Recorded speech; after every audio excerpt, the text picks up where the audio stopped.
Hi, good morning, council's interested parties. We are back on the record in the matter of the state of Georgia versus Khalif Adams et al. In 22 SC 183572.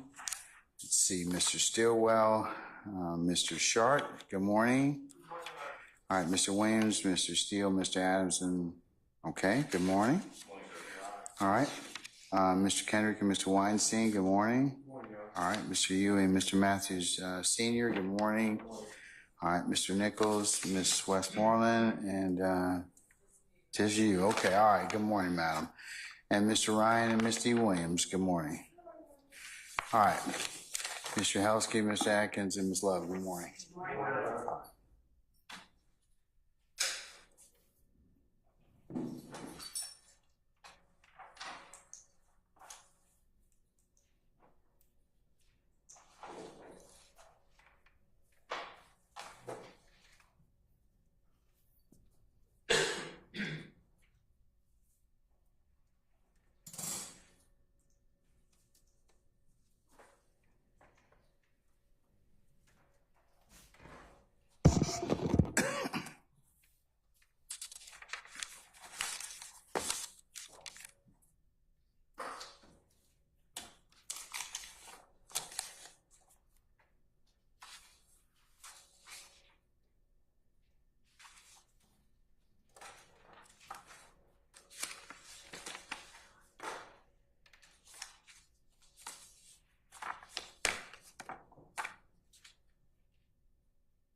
All right.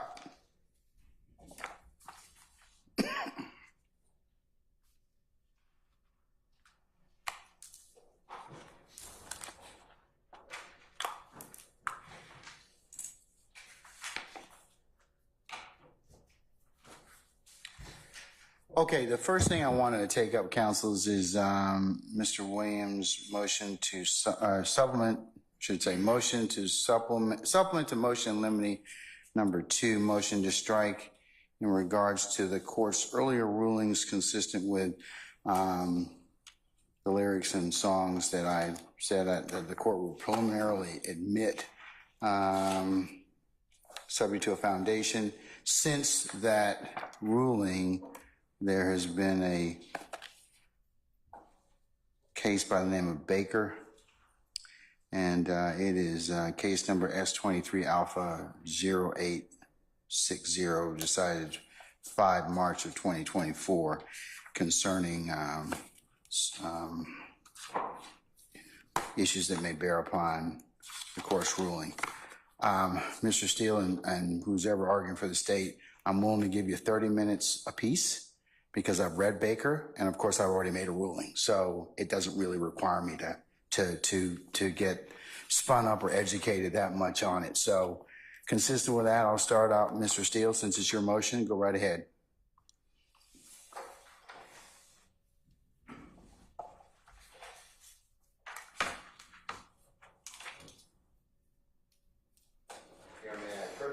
You may.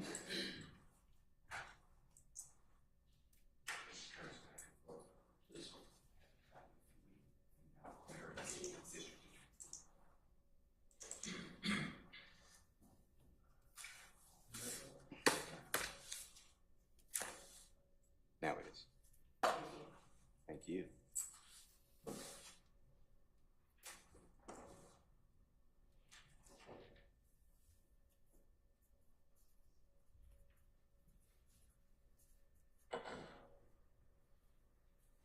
Okay, Your Honor, thank you so much, and good morning, Honorable Court. Good morning to everyone. I did file what the court has already announced, and I appreciate the court's time to consider the Baker case. In the Baker case, Your Honor, I know you've read it, heard what you just said. I focus then on the fact that Baker was not a gang case, not a RICO case, not a conspiracy case. A RICO conspiracy case, I understand that, but it did involve the playing of just a video, what was deemed by the Supreme Court of Georgia, a rap video, no lyrics, because the lyrics were not understandable. But the reason that I found it important to raise, on behalf of Mr. Williams, our supplement to the motion, in limine number 2 motion to strike, filed on the 6th day of March 2024, the day after Baker was decided, was that the highest court, and it's a 7-2 opinion in Baker, really took to task the use of a video, just the images. The video was, and I'm quoting from Baker, the video was glorifying violence and gun violence and a sort of street life, glamorizing it. And then I go to footnote 16, and I've given the Honorable District Attorney already a copy, and I've given this Honorable Court and the Honorable Mr. Kearns a copy of the 3 cases that are in footnote 16, where the Supreme Court of Georgia wrote, "We note that the probative value of the rap music video was further diminished by the state's failure to present any evidence that Baker's performance of Crawford's rap song was not wholly theatric." And then they cite the United States versus Gamory, G-A-M-O-R-Y, which I'll get to, Your Honor, and they write, explaining that a rap music, they being the Supreme Court of Georgia, explained that a rap video was minimally probative under Federal Rule 403 because there was no proof that the appellant authored the lyrics or that the views and values reflected in the video were in fact adopted or shared by the appellant. So I thought that was important because here the state is trying to introduce numerous lyrics and videos. Let's talk about that. Baker arguably involves the introduction of a video which there's little nexus to what they're trying to prove. Could you discuss for me how that, in this particular case, the state has said, look, we're gonna tie this to some aspect of membership, of leadership, and other things that are required to be proven under the gang statute. So tell me how, if you could distinguish that for me or talk about that, because I think the facts in Baker are a little bit different than the facts in this particular case. And remember, I've also told you it's subject to foundation. So, so address that for me if you wouldn't mind. Sure. So I don't believe that the state will show any type of nexus, and in New Jersey versus Skinner, S-K-I-N-N-E-R, which is 95A as in Atlantic 3D 236, 2014, cited, the reason I'm using it is cited in that footnote 16, and in the copy of the copy that I gave this Honorable Court, the printed copy this morning, and the parties in page 11 of 15. Are you talking about Skinner? Yes, it should be on top, Your Honor. New Jersey or versus Skinner. And on page 11 of 15, it's footnote 5, which is at the bottom right. And I think that answers for me the question, and that was cited by our highest court in Baker.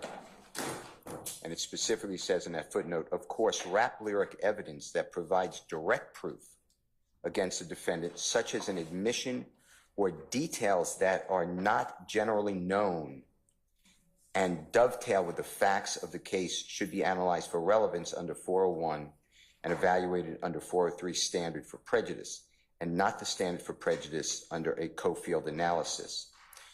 And then they cite another case from New Jersey, recognizing intrinsic nature of evidence that directly proves charged offenses as excluded from 404B's analytic framework. A jury need not be shielded from a defendant's confession simply because it conveyed in a rap or other artistic setting. And what I'm saying here is, Your Honor, the state can't do that. When we had that last hearing, it went till late at night. the state was saying things like, and I'm just using out of the indictment, I ain't killed nobody, but I had something to do with that body.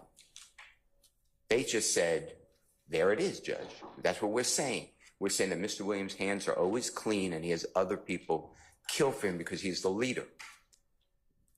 That lyric, first of all, is used in other songs, which I've mentioned to court previously. But in addition to that, that's not something that's unknown. There's no details. There's no nexus. This honorable court, to admit that, is just admitting the artistic work, doesn't know if it points to any type of killing. It just goes to propensity. And I believe under Baker, 403 analysis should shield it. So I hope that answers your question, but that's what Skinner says to me from New Jersey. That was cited by our highest court. In Commonwealth of Massachusetts versus Gray, which is another case I've given this honorable court and the parties, and it's on page 12. Oh, I'm sorry, it's 978 New England, or New Northeast 2D, NE 2D 543, 2012. On the opinion that I've given to this honorable court and the parties on page 12. Up 13? Yeah. Okay. On the left-hand side, the first full paragraph, it's in the center of 12. The video, I'm just reading what the court wrote from New Jersey. The video was produced at an unknown point in or before 2005 and was available on a commercial website promoting rap artists. The defendant did not write or perform the lyrics or produce the video, and it was not found in his possession. The lyrics show no connection to the defendant that would suggest that they were, biographical or otherwise indicative of his own motive or intent at the time of the shooting. Yet the video was admitted specifically as an asserted statement of gang allegiance by the defendant based on Sheehan's, which is S-H-E-E-H-A-N, apostrophe S, voir dire testimony to its meaning. Even if the video had contained direct statements of the defendant's gang allegiance, we are not persuaded by the opinions of courts in other jurisdictions that view rap music lyrics not as art, but as ordinary speech, and have allowed their admission in evidence as literal statements of fact or intent without contextual information vital to a complete understanding of the evidence. And to answer your question, I hope I'm answering, but the state can't do that. They didn't proffer to you anything that would associate these lyrics with a certain crime. The closest they came is they told the court that trestle tree, that Jeffery Williams said the word trestle tree, which is a section, a street where crimes were committed in this case. The fact that he is using trestle tree in a song certainly cannot be that he's somehow involved in that crime. In addition to that, the prosecution has spent 4 months showing or trying to show that Mr. Williams is the leader of this gang. They have put on over objection Mr. Bean's recorded statement with Detective Quinn saying that Jeffery Williams orders, he commands Mr. Murphy to do something. They put on Trontavious Stevens, who said inconsistently, but said Jeffery Williams is a member of the gang. They put on that Jeffery Williams is the slime, the big slime, King Slime, rather, excuse me. They put on Detective Belknap. They are going to use, over objection, Detective Gaither as a gang expert on YSL. They're going to use Detective Dennis as a gang expert on YSL. Over objection, they're going to use Investigator Viverito as a gang expert on YSL. And all of them make, for certain, over objection, Mr. Williams the head of this supposed criminal organization. So why did the lyrics have any probative value if it's simply cumulative? I'm trying to answer your question, but my point is to use the art, to assume that that is statements that the state argued are confessions. That's what they said. These are confessions. They said that we didn't go out and find them. Mr. Williams, handed them to us. These are his inner workings of his mind. But it's an artistic industry that our courts now, for the first time, this is the first time in Georgia, our court has said in footnote 16, we got to be careful. And they cite to these cases that say you got to be careful. The next case cited by our highest court is United States versus Gamory, G-A-M-O-R-Y, and that's 635 F. 3rd, 480. It's 11th Circuit, 2011. Again, it's in footnote 16 of the Baker case. And on the copy of the opinion I give in this honorable court and the parties, it's in Division B, as in Barry or Bravo, and that starts on page 7 of 11, Your Honor. And it's entitled The Rap Video. These are lyrics and video, just like the Gray case and just like the Skinner case, were lyrics and video. And I am targeting on page 7, the right-hand side in the center paragraph that starts with the following. Based upon our independent review. I'm sorry. I'm waiting on call. Yeah, no problem.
5 minutes back in, okay?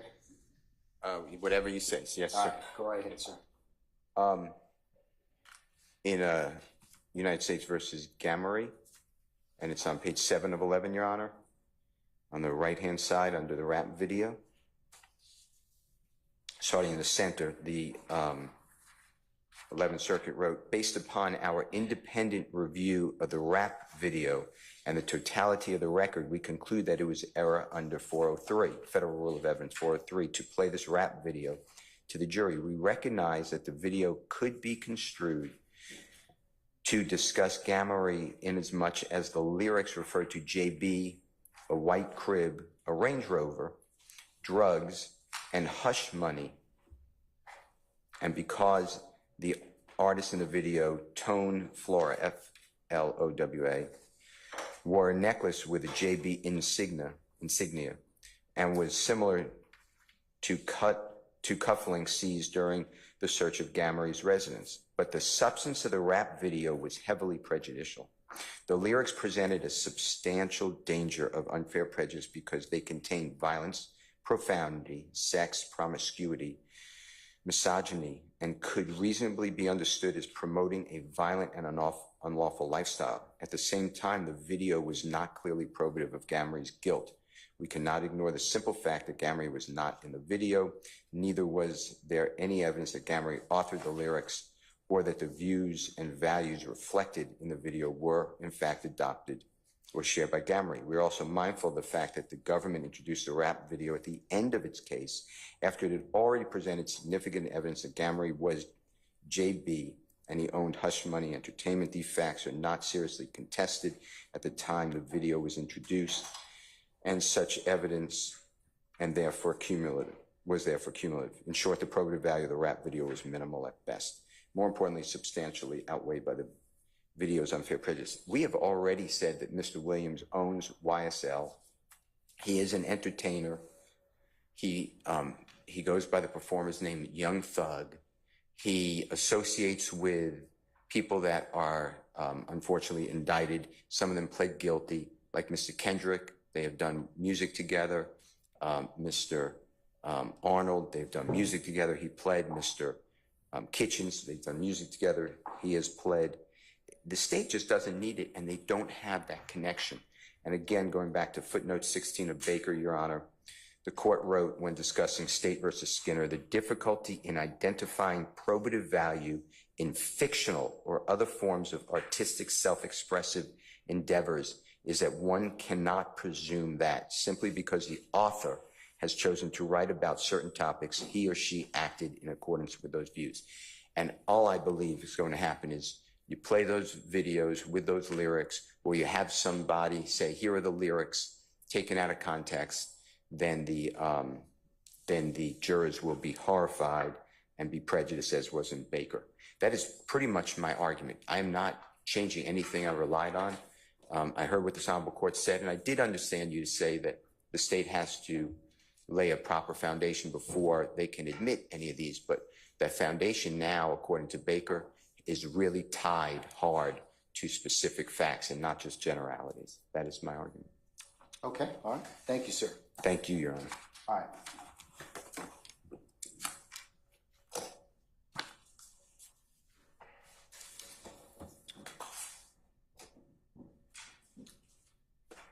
Mr. Shard, I'll give you the opportunity to make your argument now, or you can wait till I finish with, because you've got some similar probably argument. So I didn't hear the last. I said you've got some similar argument. That's what I was. I heard you say I can make it now. Yeah. Okay. Yeah. Would you like me to make it now? Yes. Okay. No, Your Honor, just for clarification, I filed motions regarding two different pieces of Yeah, potential. you have a motion to.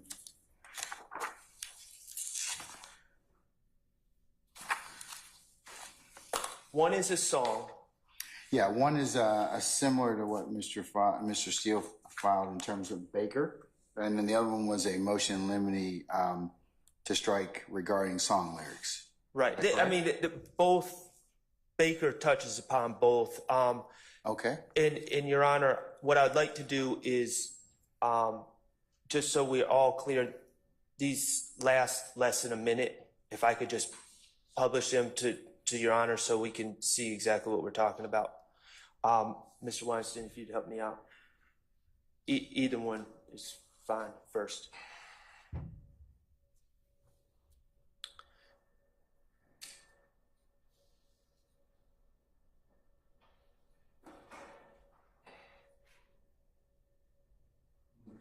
Yes, sound. I've unmuted it.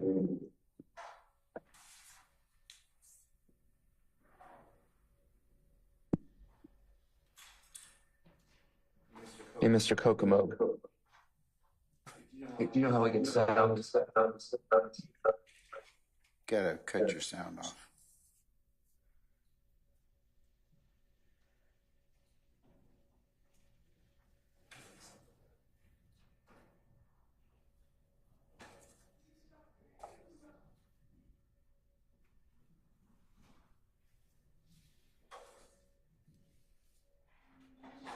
I ain't serving no pack, I'm tryna rob him. And I keep a stick, ain't no avoiding no fuck. Drop top, cool. Top. Looking for who? Let it bang when you view. That's safe for you. Get you flipped in the scene, I'm on rodeo. I'm that slime they always talk about. Hash that never touching them. I just beat a murderer. Pay my lawyer 30 for that. And my slime's a butter law. We ain't walking no quarter. Slime we in the door for y'all young niggas. Where shit these bodies off. And I wipe your nose, see your femme baby and just smile it off. Smile it off. Yeah, that same shit that got Big and Tupac killed. All right, so, Your Honor, that was the song. Can we mark it as an exhibit for purposes of the motion? We can. Mark it as Stillwell 1 for the purposes of motion. Okay, Stillwell 1. Okay, and that will be the verse from the song that in my motion, I titled Smile It Off. Smile it off? Yes. Okay. And then this is a social media post that was provided in discovery. All right. Yes. And this is the second one? Yes. Yeah, that same shit that got Big and Tupac killed, little fuck, nigga. Pussy ass nigga, get your bitch ass killed. YSL for life. Yeah. Can't call that line. Hey, gang, you bring your pussy ass down here, you gonna see me. I'm at your fucking neck. Fuck anybody. Was that it? So that's Stillwell 2? I don't think that was the entirety. I'll just play it again. Yeah, that same shit that got Big and Tupac killed, little fuck, nigga. Pussy ass nigga, get your bitch ass killed. YSL for life. Yeah. Can't call that line. Hey, gang, you bring your pussy ass down here, you gonna see me. I'm at your fucking neck. Fuck anybody. All right. So that's Stillwell 2? That is Stillwell 2. Okay. All right. What's that called? Is that just a social media post? It was social media post on Baller Report. I believe we could call it. What date? It doesn't, to my knowledge, it doesn't have an exact date. On or about? In the discovery, I don't believe it had a On or date. about? Do you have an on or about date? I don't. I mean, I could speculate, but just by how old my client looks, but I believe it's probably from 2015, but I don't know that for an absolute fact. All right. So it's a social media post? It is. Okay. All right. So I'll consider Stillwell's 1 and 2 for purposes of motion. Okay. Thank you, Your Honor. All right. So obviously, I'm objecting to the admission of both of these videos, and I think the analysis is similar for both. First, I think we need to ask what the state's theory of admission is. And the first question that you asked Attorney Steele about his issue, I think is important to ask in this case. What is the direct nexus? What nexus is there to any allegations in this indictment, any crimes?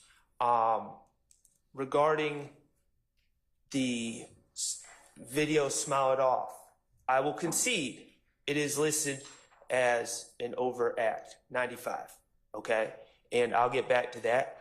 My stance is just because the state pleads something as an overt act doesn't make it automatically admissible. If I had a client who said something in a confession that was deemed inadmissible for Miranda violations by the court, and the state decided to put it in their indictment as an overt act, it wouldn't overrule the gatekeeping function of the court to keep it out. So that is listed as an overt act, but it has no ties and no nexus to any substantive offenses. Essentially, in that rap video or in that verse, I believe that you can see my client. Now, I know the state has pointed out in previous pleadings, he is allegedly wearing a YSL necklace, and he's allegedly wearing red. What does he say? He says, he talks about going to, I believe he says the plug, but essentially robbing drug dealers or drug distributors. He boasts of keeping a stick, which common parlance is an assault rifle, on him. And he says, I just beat a murder rap, paid my lawyer $30 for that. Now, none of those statements, robbing drug distributors, that has no direct nexus to any substantive charges in this case. Keeping a stick has no direct reference to any charges in this case. I just beat a murder rap, pay my lawyer $30 for that. Now, I think it's fair to say that that is most likely a reference to being wrongfully arrested back in 2015 for the murder of Donovan Thomas. He was arrested in October of 2015. He stayed in jail for a long time as his co-defendants' cases had their preliminary hearings, were dismissed. Eventually, the state dismissed cases against all three other individuals that were charged in that case, along with Mr. Stillwell. Mr. Stillwell was granted bond. And as artists do in their expression in hip hop, it may have been a certain level of fictionalization because we know, in fact, it was not dismissed. He was, in fact, on bond. But that is not in any way an admission of guilt. That is just a statement that I was wrongfully arrested in the past. I paid my lawyer for that. I have no idea how much he paid the lawyer. It wasn't me at the time. But, you know, that's just an expression of artistic freedom, and also, but even if it is based in some facts from his past, it's not an admission to anything. It's completely irrelevant. It's just saying I've been arrested and I beat the case. And it becomes harmful with the next line where he says, me and my slime's above the law. It becomes the idea of bragging, of boasting. That's where the prejudice comes in. To the jurors, oh, you think you're above the law because you're rapping about being wrongfully arrested. Now you're free. And now we get to judge you for that. It's very prejudicial. So we have trying to rob them, drug dealers, keeping a stick, and I'm above the law. Okay? No evidentiary value to any substantive charges in this case. Not an admission, it's not intrinsic, it's not 404B, even though we were never given notice of it being 404B. It's just wholly irrelevant to this case, except for maybe, I concede, the slight relevance, the scant probative value of wearing a YSL chain. I'm not even going to concede wearing red has any probative value to anything, but wearing the YSL chain. And we'll get to the balancing test later on. Regarding the video from where we're saying possibly 2015 in the car, Mr. Stillwell, on that is calling out. Mr. Sharp, before you move on, let me ask you a question. Yes. You don't believe that your client's statement potentially of I beat a murder rap might be an admission? It's not in dispute. He was arrested for murder. Okay. I mean, that's known. We're going to talk about it. He was wrongfully arrested for murder in October of 2015. Isn't that one of the predicate acts that the state has alleged? It is, but I don't see how acknowledging that you were arrested for the murder and either released or But you beat it. sang about it though, and in that for the jury to determine. I mean that's directly probably one of the more stronger things that that the courts heard in terms of just. So if I mean, involvement because they can look at it for several reasons, for a couple of reasons. One, he's membership and the fact he's wearing a YSL chain. Okay, Two, that he's wearing red, and three, that he's rapping about a potential issue that he's been involved in. So, two, and if it's alleged as part of one of the overt acts, of course, the state's got to lay a foundation as to that, but. And I'm going to go into 1 and 2, and I'm not going to push back on that, Judge, the chain and if wearing red, but the referencing. I mean, if I write a book, if I'm arrested for murder and I write a book, talk about, well, I was arrested for murder, and this was what it was like for me in Rice Street, and this is and I beat the case, and then the state, and I don't say anything about the allegations. Nothing about guns, nothing about motives, nothing about anything. And then the state charges him with murder 10 years later. I wouldn't see the relevance of me in a book saying, oh, I was arrested for this. We all know he was arrested. He was arrested for murder. He was charged with murder. That's a known fact. I don't know why we need this song to be admitted to show that he was. Was there a trial on the murder? No, this is the trial. Okay, all right. So basically, your client's alleged participation in this or commission of this murder is fairly contained with this indictment, correct? Correct. Okay, so why wouldn't that be considered potentially a statement against interest or? Because it's not against interest. He's just stating a fact. He was charged with murder. Okay. I mean, that's not against interest. I know, but you have a choice as to whether or not you want to say anything or.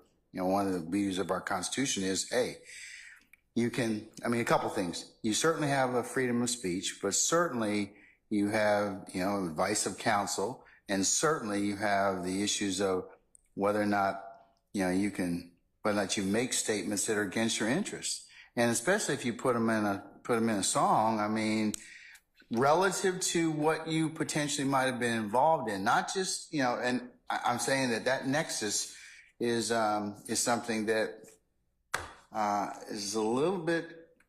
Baker speaks to, or the court's got to look at in footnote 16. That it's not like he's not involved in the video. He's prominently posted in the video, and it's not like somebody else is attributing those statements to him. No. So, I think it's a little different. Well, I disagree Sure. that it's relevant, but I will also talk about the probative value in a second, okay?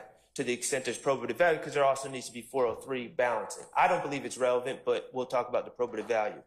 Okay, but remember, in Baker, the person wasn't even in the video, right? He was. In Baker? Yes, he wasn't the artist. I think the gentleman's name was No Cap. Was the artist, Mr. Kobe Crawford. The gentleman, Mr. Baker, was in the video dancing with a firearm. Yeah, but here's the thing about it is, but that particular individual neither authored the lyrics or the views or values reflected in the video were adopted or shared by the appellant. So a little different. I think it's a little stronger in this particular video. And that's the jury's determination. This is just a court's threshold issue. But if I'm rapping about, I beat a murder rap, okay? That's pretty, I mean, the jury could consider that as a statement against interest, right?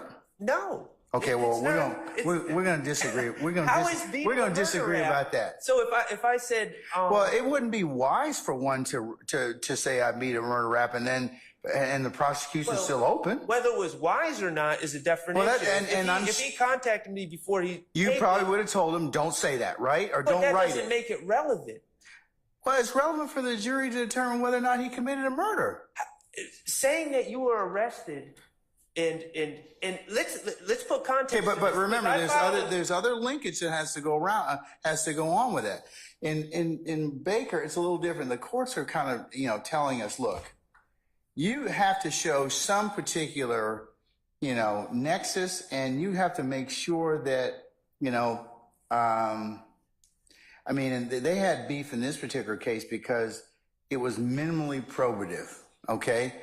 What is I'm In failing- this particular circumstance, I think that they've tied, along with the client wearing red, client wearing a YSL T-shirt, shirt, and then rapping with other arguably members of YSL about a potential crime that he may or may not involved in. Now, the jury can decide that that's not what it stands for, and they're gonna in weighting the evidence. But under 403 in Baker, the 11th Circuit, as Mr. Steele pointed out in Gamory, 635 F 3rd 480, the rap video in this particular case was minimally probative under 403 because there was no proof that the appellant authored the lyrics or the views and values reflected in the video were in fact adopted or shared by the appellant. Well, Gamory deals with a different set of facts, but just because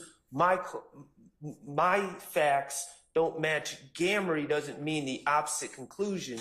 No, but it tells me, it shows the probative value is stronger in involving your particular accused. Okay. And we may disagree with that. I'll have to see what hear what the state says about it, but fundamentally, and that's subject also to foundation, but we'll see. Fundamentally, Your Honor, I just don't probative value. There has to be probative value towards a fact at issue. Yeah, whether or not your client committed a murder. But he doesn't admit to committing a murder. He talks about being arrested. And that is not at issue. He has been arrested.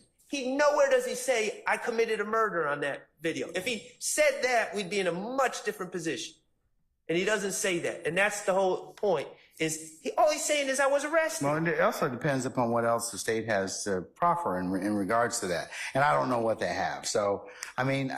Okay, well. So I mean, like I said, so like a lot of these lyrics and songs are subject. That's why under the regarding under 103, and now I let them in preliminarily, subject to foundation. So, and I'm still going to do that with your client and anybody else who may be featured in songs or videos. So, regarding staying on the video, okay, and then I'd like to address the other the other video, the social media post as well. But staying on the video, if we were to agree that there's relevance of red YSL necklace and saying he was arrested, that is probative of something, then you have to get to the balancing. And it's prosecutorial need, overall similarity between the act, and temporal remoteness. I'm just going to give you a heads up. You got about 10 minutes left, okay? Okay. Well, so, Your Honor, regarding probative value and prosecutorial need, I'm going to read from Arrington v. State, and that is 355 Georgia Appeals 361, 2020. One more site, 357. 355 Georgia Appeals 361, and this is 351 Georgia Appeals, is that what you said, or 355? 355 Georgia I'm Appeals sorry, thank you. 361. All right, 361. And All it's right. 2020 case. And on 364, It says, probative value of evidence derives in large part from the extent to which the evidence tends to make the existence of a fact more or less probable. Generally speaking, the greater the tendency to make the existence of a fact more or less probable, the greater the probative value. And the extent to which evidence tends to make the existence of a fact more or less probable depends significantly on the quality of the evidence and the strength of its logical connection to the fact for which it is offered. Probative value also depends on the marginal worth of the evidence, how much it adds, in other words, to the other proof available to establish the fact for which it is offered. The stronger the other proof, the less marginal value of the evidence in question. And probative value depends as well on the need for the evidence. When the fact for which the evidence is offered is undisputed or not reasonably susceptible to dispute, the less the probative value of the evidence. So You're talking about 403.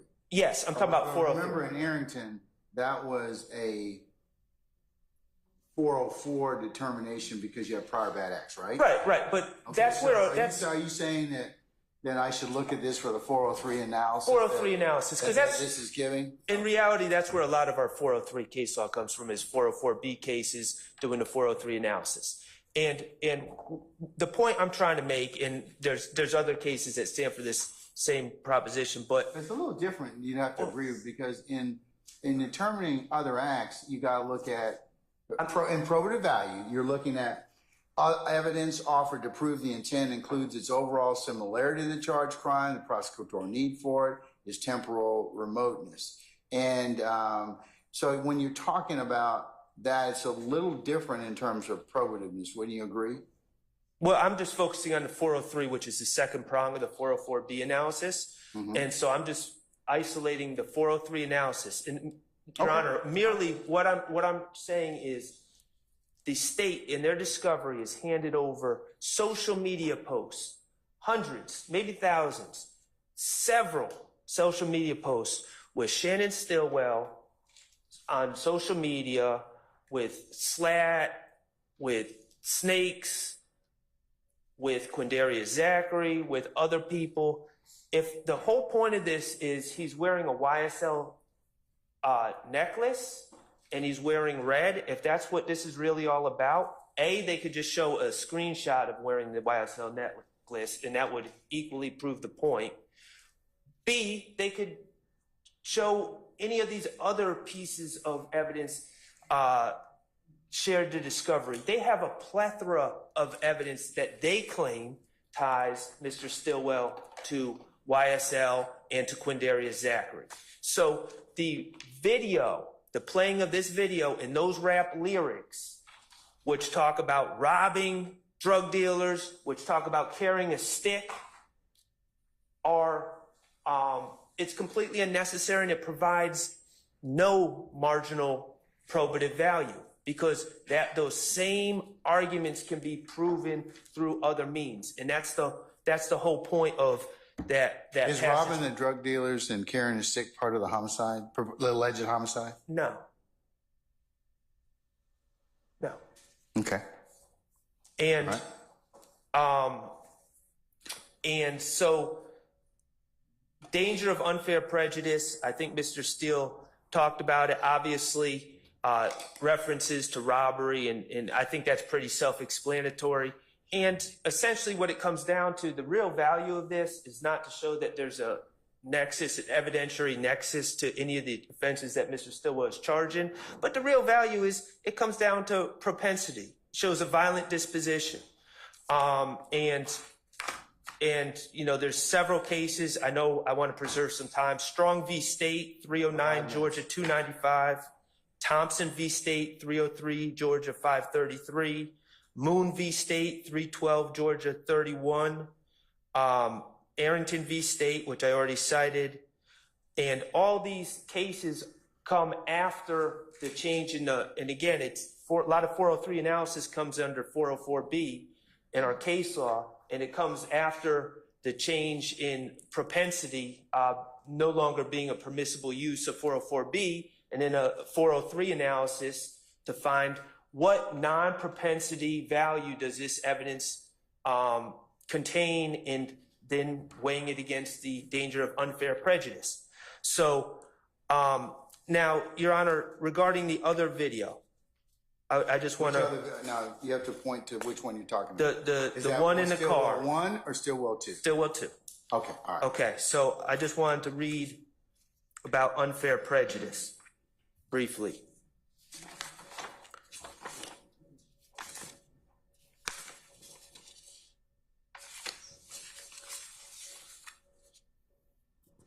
The term, this is from Baker, and it says, the term unfair prejudice, as it is used in 403, refers to the capacity of some conceitedly relevant evidence to lure the fact finder into declaring guilt on an improper basis rather than on proof specific to the offense charged. And that's citing to Old Chief v. United States, 519 U.S. 172. Generally, such improper bases for a finding of guilt include a criminal defendant's bad character or his propensity for violence. So, But the lyrics in this case are not being offered to show propensity. well, then let's redact them. Let's redact them. Then let's redact them. If that's not the point, let's take out references to robbery. Let's take out references to a stick, if it's that simple. But regarding this other video that I wanted to talk about, Your Honor, in Stillwell 2. Got 3 minutes. Okay, if you listen to the video, it's a express, I think it's an express statement to a popular rapper known as The Game. His name is Jayceon Taylor. I don't know the backstory behind everything, but it includes words such as, this is what got Biggie and Tupac killed. If you come here, I'm at your neck, okay? The Game, Jayceon Taylor, is nowhere listed in this indictment as a victim or as a witness, okay? There is no, and I'm not, maybe the state isn't planning on trying to introduce this. I don't know. All I know is it's provided in discovery. It has no direct link to any of the alleged crimes in this case. Again, it portrays Mr. Stillwell as a violent man, as a man who likes to settle his beefs violently, responds to violence. Strong v. State, 309 Georgia 295, prior bad act that shows propensity for controlling other people with violence and responding with violence when people don't submit, was too generic a motive and just bad character. So, and had very limited probative value compared to the great danger of unfair prejudice. Not only unfair prejudice, but a waste of time, and specifically in this case, when we're going to be dealing with the alleged shooting of a bus that another rapper known colloquially as Lil Wayne was on. It presents the possibility of confusion of the issues as well. There is nothing in this case that has anything to do factually with that video that depicts Mr. Stillwell and others. But it does have great danger for unfair prejudice. It will encourage jurors to determine guilt based on those concerns that I read about from the Baker case, that I quoted from the Baker case. And for that reason, that fails the 403 balancing test, the danger of unfair prejudice and other issues, as well as confusion of the issues, substantially outweighs any probative value, which is none in that video.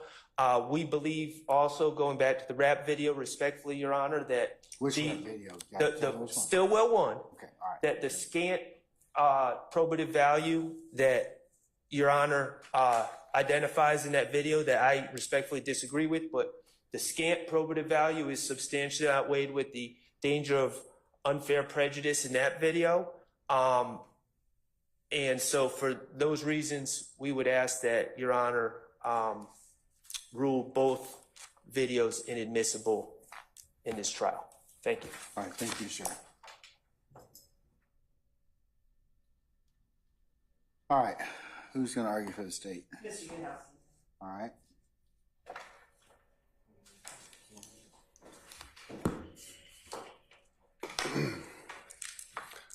All right, I got a half hour. I've already started the timer, sir. So the broader realization I'm having as I'm hearing these defense arguments, Your Honor, is that this Baker case came out, and it's a case that applies 403, but it doesn't change the law on 403. I think we're getting arguments that sound similar to the idea that, you know, Baker came out and there's this case where a rap video was excluded, so therefore that's now a change in the law that means all rap type evidence is now radioactive under 403. That's a flawed proposition, as I'm going to get into. So I'm going to start with Mr. Williams' arguments, and then I'm going to try to get into Mr. Stillwell's arguments in a little bit more specific. And I may refer to my colleagues when it comes to the granularity, but I just wanted to provide an outline of our thoughts on the law here. So Baker, it's being touted as though it kind of automatically operates to vacate this court's lyrics order from November. That's not the case. It doesn't suggest that. It certainly doesn't compel that. I want to start with the fact that Baker is a 403 case. And as such, it's a limited fact-specific holding. We know that the court and all the parties have read Baker, but just to reiterate, the sole enumeration of error in Baker was the trial court abused 403 in letting this video in, okay? So there was a pretrial motion in limine to exclude specifically this video, by the way, a particularized pretrial motion. And then the trial court's order denying that motion said, oh yeah, it's relevant for identity, and it's relevant to show his relationship to this other guy, who's an unindicted third party, by the way. So with really no explanation, the trial court just said, yeah, it passes 403. And then there you have it, it gets in. Notably, as pointed out by my colleagues, Baker's identity at the nightclub where the incident happened was absolutely uncontested at trial. Further, Baker's relationship with his tour manager, which he had known since childhood, was also totally undisputed, and it wasn't even a material issue in this single defendant murder trial. Okay, that's a big difference between the charging posture of that case and the case here. So given all that, it's pretty easy to see how the Supreme Court said, yeah, it doesn't really have any probative value. It's a murder case, and they're throwing in this rap video that was filmed, I don't know, several months before that's got nothing to do with the murder. Highly, wildly distinguishable from the facts in our case. So the video, there's nothing really in the video connecting the guy to the murder. But meanwhile, what it does show, and what my colleagues have pointed out, was that it does show Baker dancing and brandishing a semi-automatic pistol with apparently an extended magazine, and he's pointing it at the camera, at the jurors when they watch the video, and they watched it 3 times, okay? The prosecution, our colleagues over in Houston County, they made hay with this video, okay? They played it 3 times. They played it once during the lead detective direct. The suggestion was that, you know, this is a violent gunman. They played it again during cross-examination when Baker took the stand to kind of confront the idea like, oh, well, why would I have guns around? No, this is why, because look at this video. You're a violent gunman. So they're reinforcing this propensity argument in Baker, and then they really nail it to the wall in closing in Baker, where they just drive it home that not only is Baker have this propensity to commit gun violence, but he has this propensity to promote it and glorify it in this video. And it became a central focus of the case. I mean, that's right at page 32 in Baker. It was proof essentially of nothing, Your Honor, and it became a central focus of the case in Baker. And so when you talk about, the idea that 403 contemplates that you can look at a piece of evidence and kind of look at its tendency to lure the fact finder into declaring guilt on an improper basis, it's absolutely, I mean, the Supreme Court had to conclude what it did about the video on Baker. Because of the use of the video. Exactly, and because of the fact that it had really nothing, it proved nothing that was at issue. So it had 0 probative value, and it had whatever prejudice was inherent in the imagery, it multiplied it by 3, and they made absolute hay of it in closing and throughout cross and during direct. And I also want to point out another very important difference. Well, I'll get to that later. I guess I want to just say, look, this case, Baker, it doesn't change 403. It's an example, the court should consider it. And really, the court's lyrics order leaves open at trial objections under 403. So Baker leaves the court's lyrics order undisturbed. That's the headline here. The court's lyrics order is kind of like it's pretty robust. It was pretty assiduously researched, and it accounted for stuff like this. And it left open, as Your Honor is aware, foundation and 403 objections and further findings possibly at trial, if and when such evidence is going to be admitted. So to go ahead and say it undoes the whole lyrics order or any part of it, that is not correct. Everybody has their 403 objections. To say that Baker automatically excludes any and all of the state's requested evidence under the lyrics order, it's too much. I want to remind this court that, as everyone knows, 403 is an extraordinary remedy to be used only sparingly, okay? This is not a blanket thing that we're going to use to exclude all categories of evidence that fall under, rap videos, right? And then also I thought, which was interesting, is a Georgia Court of Appeals decision that came out March 14 of this year.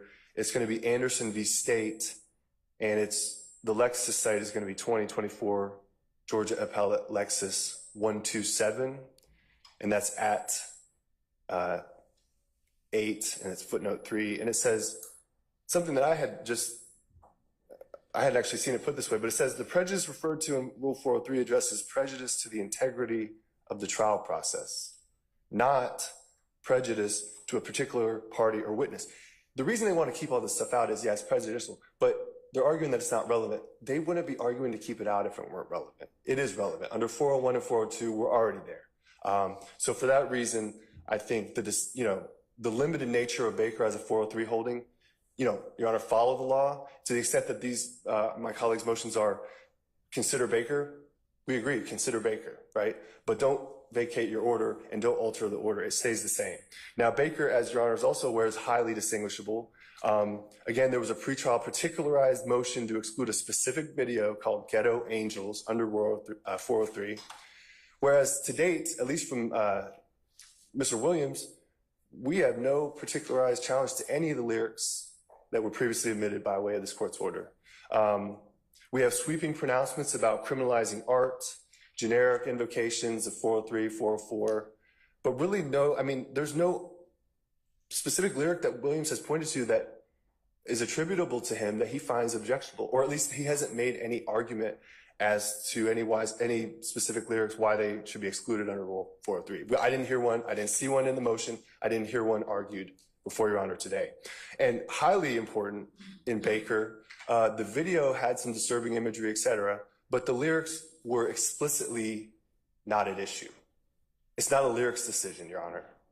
It's a 403 decision on imagery. It literally says on page 18, footnote 13, the lyrics have no bearing on our conclusion that the rap music video was improperly admitted. That is highly important.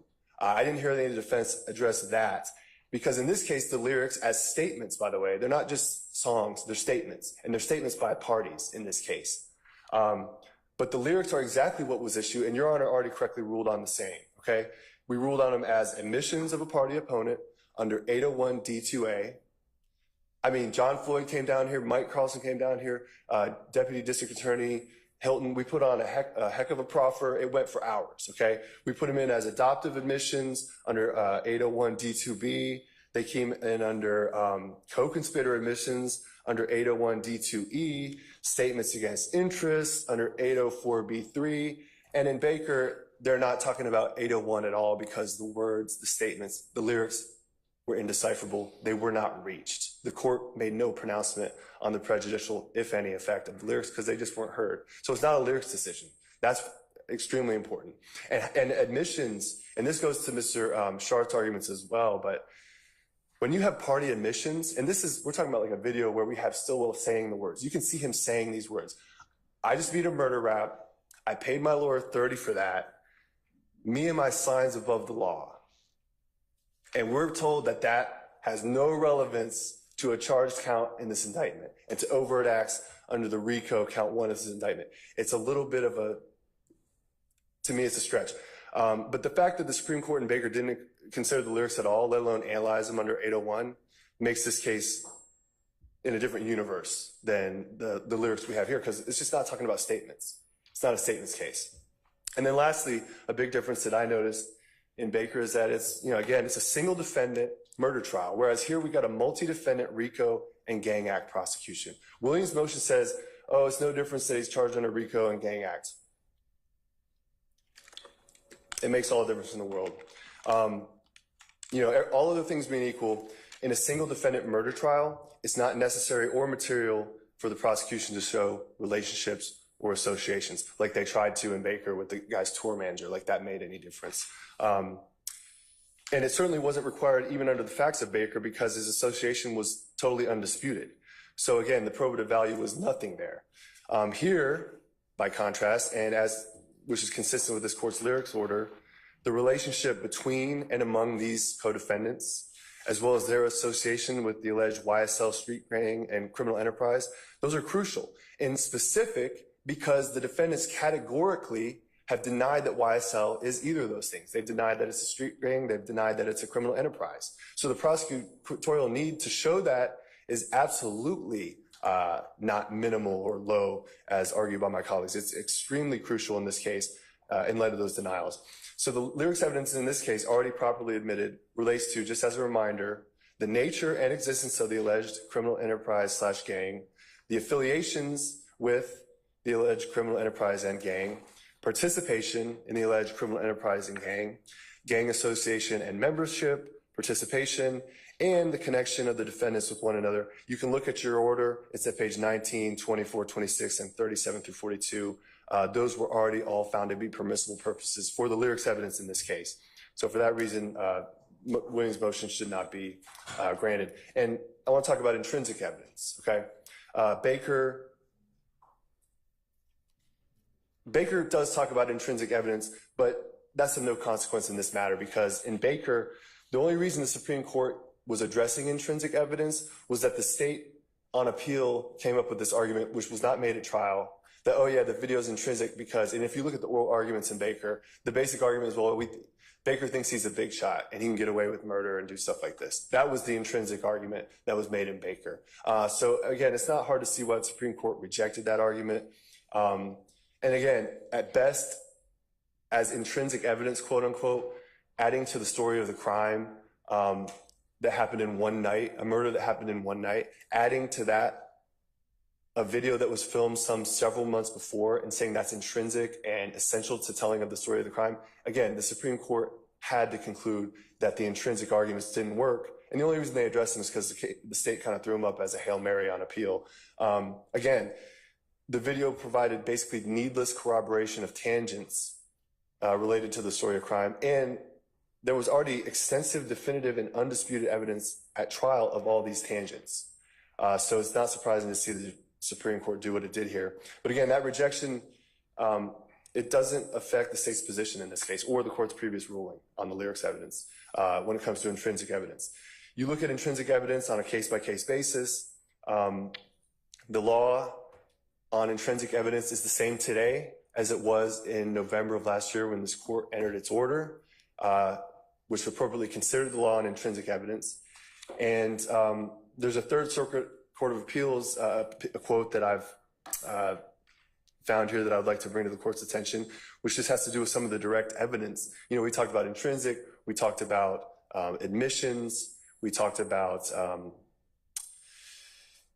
proving association, membership, et cetera, stuff like that. But then there's also direct evidence, right? And that's nowhere more obvious than when you look at the lyrics that Stillwell is trying to exclude about beating a murder rap and he's above the law and him and his slimes and YSL for life and all this other stuff. It's like, how are you saying that's not direct evidence of what we're trying to prove here? It kind of it seems like it defies logic. But the Third Circuit Court of Appeals in United States v. Johnson, and this is a February 14, 2024 decision, found at 2024 U.S. Appellate Lexus 3436 at page 12. The Court of Appeals in the Third Circuit explained as follows. If someone tells you, quote, I have guns and drugs, and then you find guns and drugs in their house, this statement is direct proof that the guns and drugs are in fact his. That he says it in rhyme does not change that. How a jury chooses to weigh that evidence is another matter, okay? But the evidence is analytically intrinsic. The appellant here, Johnson, contends that rap is often hyperbolic or fictional art form. You know, while not all art is necessarily admissible as autobiography, the district court here acted within its discretion in leaving that question for the jury. And that dovetails, Your Honor, to a little bit of a larger point that I think I'm finding makes sense here, which is a lot of these arguments are very good closing arguments, but to make them now at this stage, it's very insulting to our jurors. I mean, we spent months selecting these jurors, and we screened them for these issues about, are you going to read these lyrics and automatically think they're autobiographical? We took a while to get a jury that both sides could agree on. And to say that, oh, they're going to be horrified, they're going to be inflamed, they're not going to know what to do, it's very insulting, especially when you consider the jury, Your Honor, as the constitutionally designated fact finder. And we're talking about arguments from the defense that we got to shield them from all this unsavory detail. They're the fact finder. The Constitution says so. The United States and the Georgia Constitution says so. 403 is a statutory rule, and it's to be applied sparingly. It doesn't override the jury's role as fact finder, in my opinion. The last thing I'll make on this, and I got some feedback here, I apologize, is that, you know, as Your Honor is well aware, the lyrics evidence in this case is not propensity evidence. It hasn't been offered as such. And, you know, I think Williams in his motion is kind of just conclusorily asserting that it's propensity. And I guess Mr. Shard is kind of piggybacking on that. There was a lot of discussion in Baker of how it's improper to use propensity evidence, but it's also worth noting that in Baker, the use of the evidence, there really was no arguable reason that they would want to include that disturbing imagery other than to, quote, you know, cast emphatically Baker as a violent gunman. You know, the jury's trying to figure out this murder that happens in one night and the split-second decision that somebody may or may not have made about a bullet that went through a security guard. And then it's like, well, what kind of person would do that, you know? And it's like, well, how about this kind of person? The kind of person in this video. And it changed the whole dynamic of the case. This is in stark contrast to what we have here when it comes to the lyric evidence in this case, which this court has already correctly ruled on. How would you address Mr. Shard's issue of, okay, you got about robbing drug dealers, carrying a stick, and the I beat a murder rap, paid my lawyer $30, etc. Nature and existence of the organization. Okay. So moving forward, I wanted to address something that came up. I'd argue. Well, what about the last? What about the last? His last statement, beating the murder rap. Well, it's a question for the jury. I mean, on one hand, you can say I beat a murder rap, which means I was falsely accused of murder and I was vindicated in court and I had nothing to do with it. And the jury's free to believe that. But then when you couple it with how much you paid your lawyer, you're bragging about money, and then you're bragging above and beyond that. You're not saying me and my clients follow the law. Me and my clients are within the law. You're saying me and my clients are above the law, which goes to the mindset and intent. And so it all goes to count one and then some. So it's not propensity, and the court's already ruled that the lyrics evidence is not going to be offered for that. And if that answers your question, I'll jump forward here a little bit. I wanted to go to Old Chief just briefly. Okay. To imply, because there was some discussion about 404B and how that plays into the 403 analysis. Again, Baker was a very limited circumstance where it was no other argument to make other than this had to be used to show propensity to encourage the jury to convict. That's what happened there. But that's not that's not any new type of application of the 403 rule. Again, Baker doesn't change the law on 404B, doesn't change the law on intrinsic, and doesn't change the law on 403 in general. The idea that, 403 encompasses evidence that may lure the fact finder into declaring guilt on an improper basis. Even in Old Chief back in 97, they said that such improper bases are to include bad character and propensity. So it's been the law for, some 20 years plus, at least, that propensity analysis does occur within a 403 analysis, and that's nothing new. Again, that goes to my point, which is Baker doesn't change the law on 403. It's been that way before, and it's been that way after. So the court in its lyrics order, and for that reason, we want the motion to be denied. And then the very last point I'll make with respect to Williams is that he's apparently trying to resurrect these arguments that failed before about how, because we don't know the provenance of these lyrics or these statements, or the meaning could be arguable, that's some sort of grounds for excluding them. But even in Baker and the footnote that the defense is making hay about, footnote 16, even in footnote 16, it literally says that, or acknowledges that those considerations go to probative value, not admissibility. They're talking about marginal probative utility and how, the failure of the state at trial to show that these people actually said this stuff versus it being kind of, put on them. That goes to weight, but weight is a jury question. The jury resolves the weight. Like, they can decide whether they think this means something or other, or whether they think, the fact that Stillwell's up there on the video saying the exact statement, are we supposed to attribute it to him, or do we attribute it to someone else for some reason?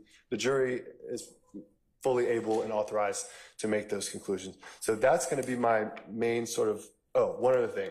Baker, the fact that it's so wildly different from this case actually supports the state's position here, if you think about it, because there are so many differences as I outlined.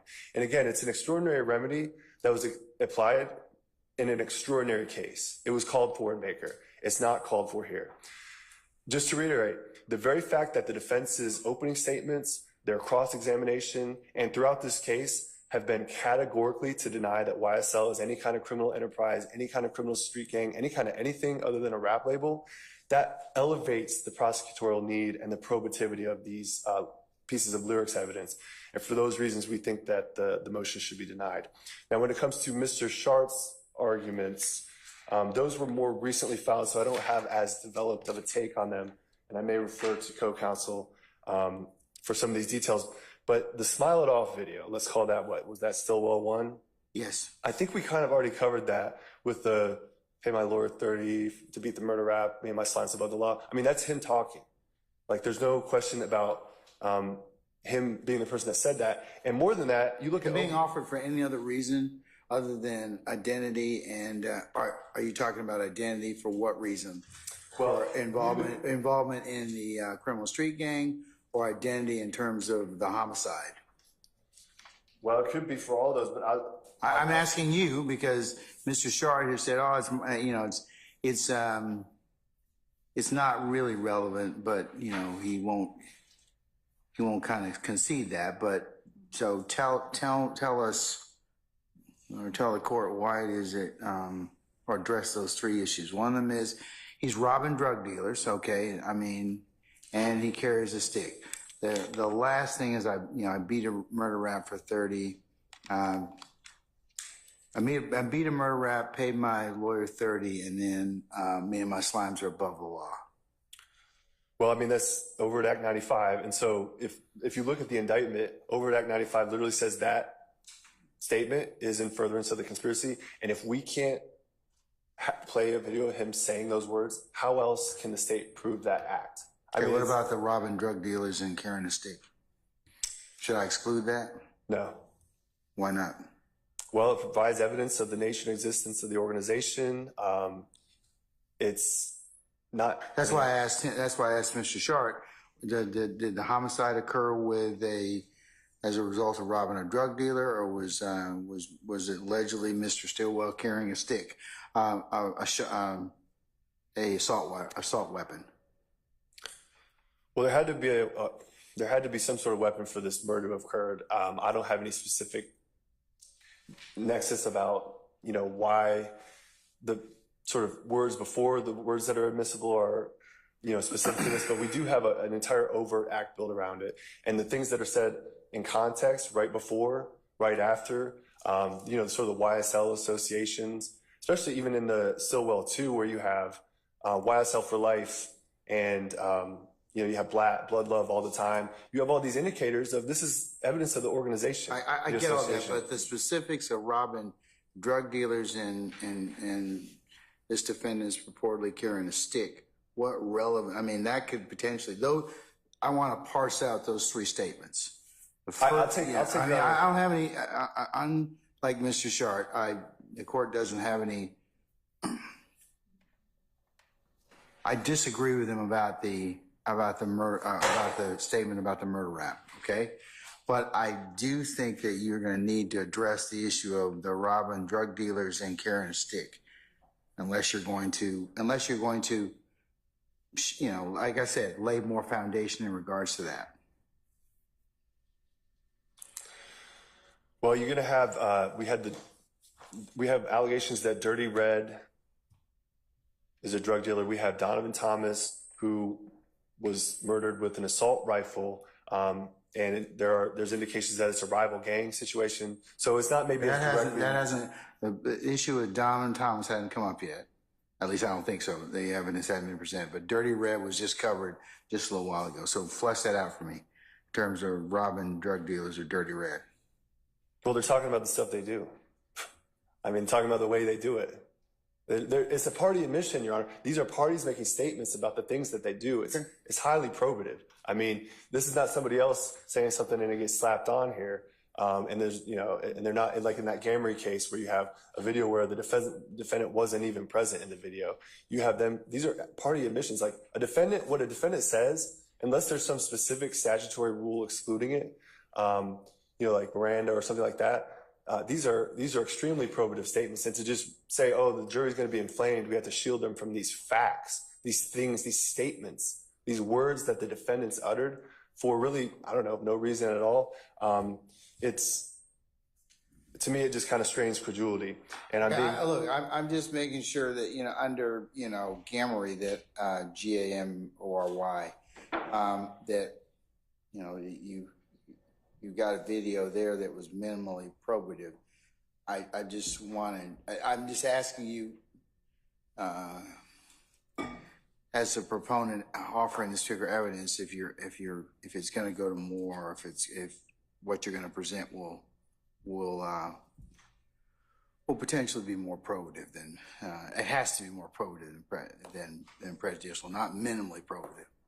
That's correct. Okay. And I take the court's point, which is that some of that stuff in Stillwell 1 is maybe more, at this point, obviously probative and direct than some of the other stuff, which may be at this point apparently more diffuse. But again, we have...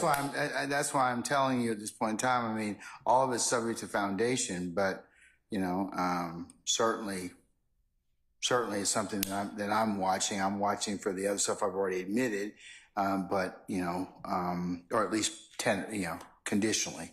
And I think Mr. Shard is just raising this as part of his issue under what's been presented so far and under Baker. Sure. And then I guess I'll just leave with one other piece of grain of sand here, which is the witness that we're kind of in the middle of, Ms. A.B. The state's theory is, of course, that, she was robbed, she was dealing drugs, I mean, I can think of a lot of different things that the lyrics could apply to. There's no, with regard to those particular lyrics, I'm not able to pin down exactly one part of the case that applies to, but to say, well, that's what you have to. I mean, that's kind of what Baker and the other cases kind of tell me is that I just can't admit this for shucks and giggles. I'm being over dramatic, but you have to admit it for tying to some specific or linkage from some particular nexus. Well, so that's why I'm telling you that, that's why it's important.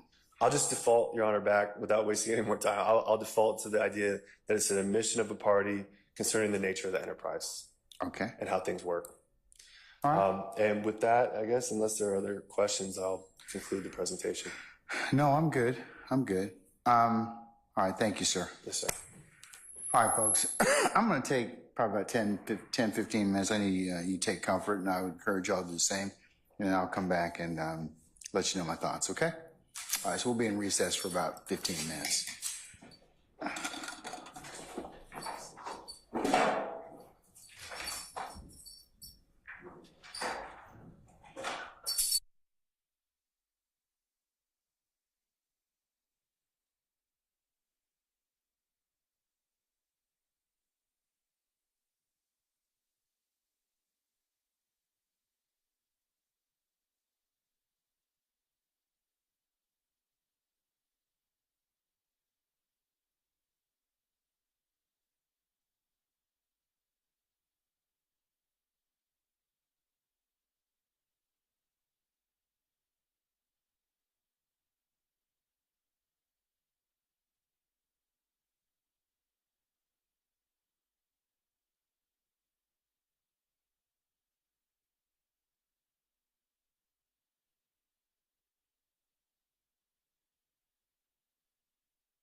Wes.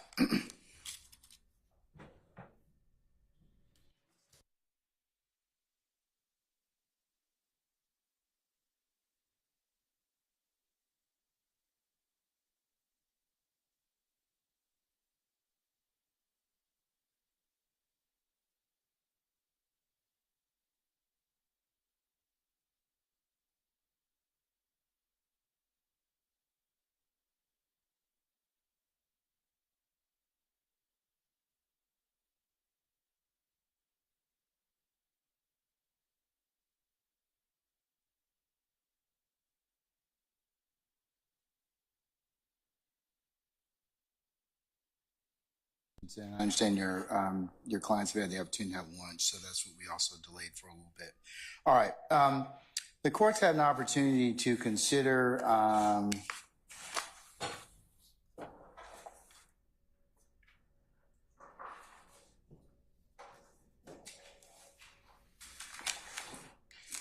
Mr. Williams' supplement to motion limiting number 2, motion to strike, filed on 3/6 of 2024, which also includes a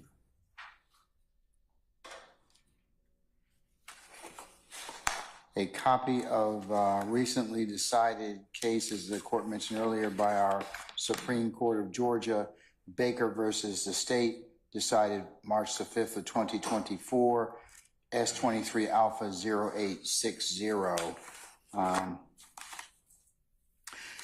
Related to that particular case as well, the court has also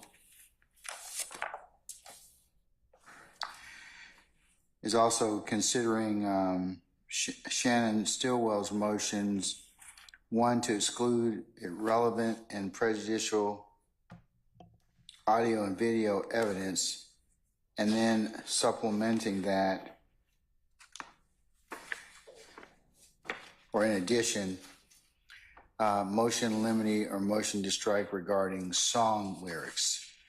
To that extent, the court has admitted for the purpose of the motion Stillwell's 1 and 2, which are videos that he wished the court to consider excluding for those particular propositions, both in the motion to exclude and then, which was filed on Stillwell 3/25/24, and then motion limiting motion to strike filed on 4/1 of 2024.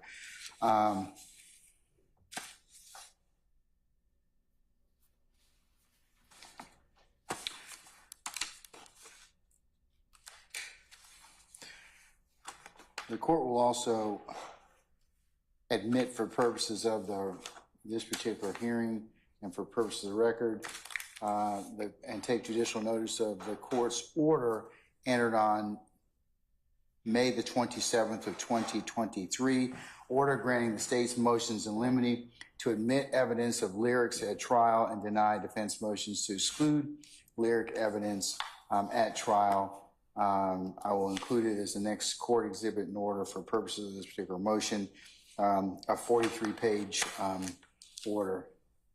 Chris, I've already sent you a copy of that. All right. So, and also, the courts considered the state's response to defendant Jeffery Williams' March the 6th of 2024 supplement to motion in limine number 2 and motion to strike.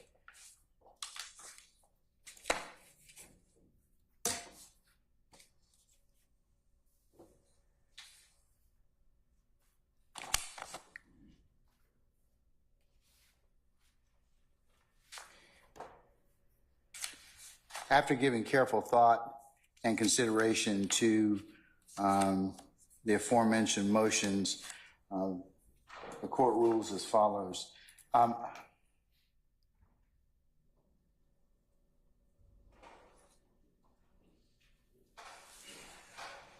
It is the court's opinion that the defense's reliance on Baker is in fact is also limiting and is fact specific, and in regards to the facts of this case at hand. In Baker, the enumeration of error was the trial court abused its discretion of 403. In particular, the court failed to do a 403 analysis, and much differently than this court's analysis, this court did a fairly exhaustive analysis as is contained in its order of 11/27/2023.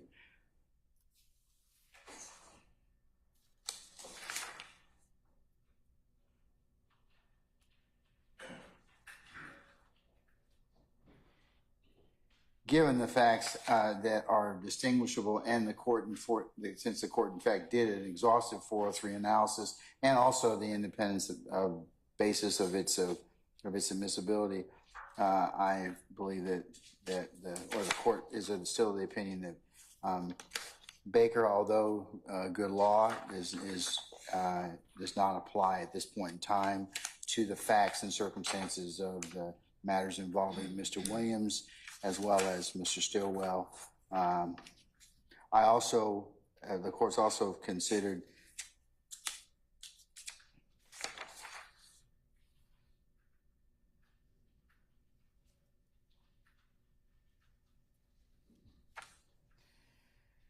in this distinguishing of Baker. In Baker, the Georgia Supreme Court explicitly stated the lyrics have no bearing in our conclusion that the rap music video was improperly admitted.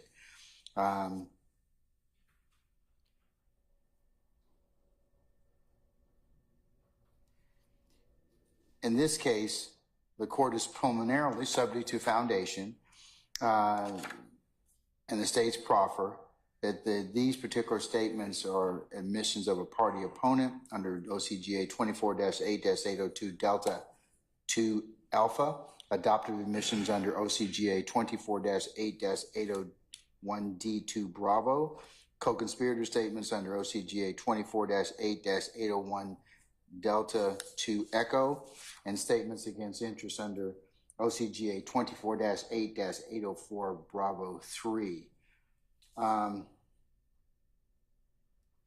also distinguishing in this case, Baker was a single defendant murder trial. This is a multi-defendant RICO and gang prosecution. So there are differences in the factual predicate as alleged and as applied in Baker. In respect to the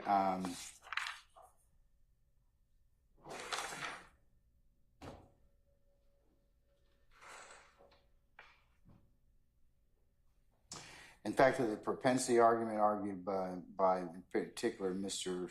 Stillwell, Baker specifically, the video in Baker,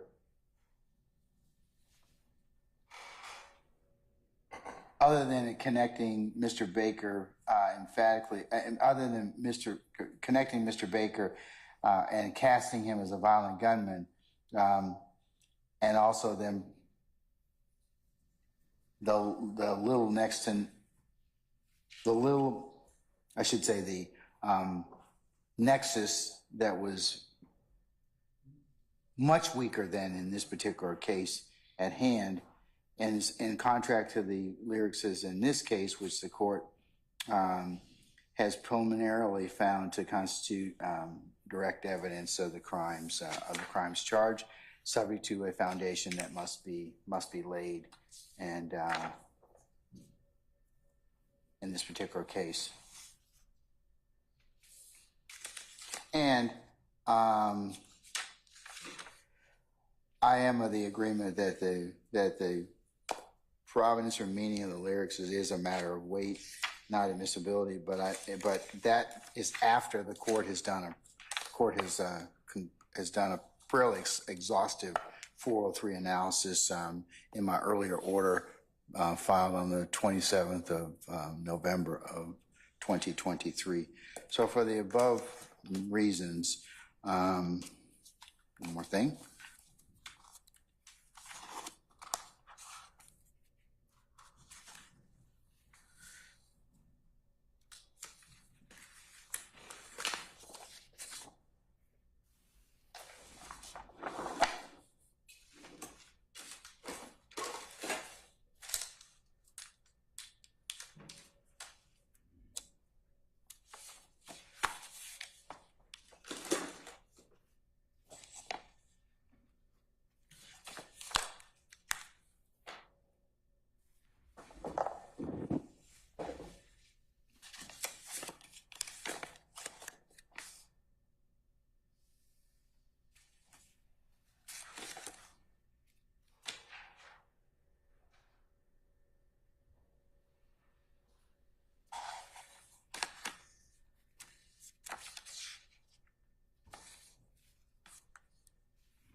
For the above reasons the court cited, I'm going to deny Mr. Williams' motions in limine, supplemental motion limiting in regards to number 2, as well as Mr. Shart's, on behalf of Mr. Stillwell's motion to exclude irrelevant and prejudicial audio and video, as well as the motion limiting to strike regarding the strong lyrics. I will authorize the state to, consistent with my earlier rulings, subject to a foundation, to attempt to lay this sufficient foundation as it relates to that. Relates to the admissibility of Stillwell's 1 and 2, as well as the evidence that the court, in terms of lyrics and songs, has admitted thus far, consistent with its order on November the 27th of 2023. All right, so that's that. Folks, what I'd like to do is, since we have not taken lunch, is to maybe for us to take about 40 minutes and come back about 1:35 or thereabouts. And then I'll take up Mr. Weinstein, Mr. Kendrick's motion to limit the witnesses and the amended motion to admit or to limit the witnesses, okay? All right, so I'll see everybody back at 1:35. All right, we're in recess.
out of the back.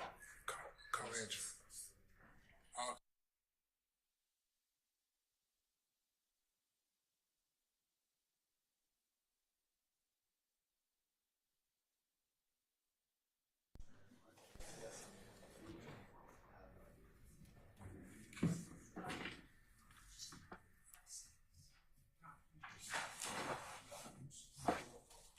I think I got Andrew.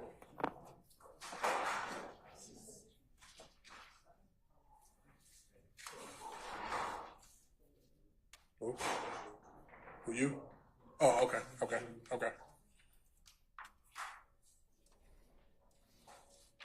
She in the restroom, Judge. Miss D. Williams in the restroom. Not yet. She should be coming through in a second. She's in the restroom.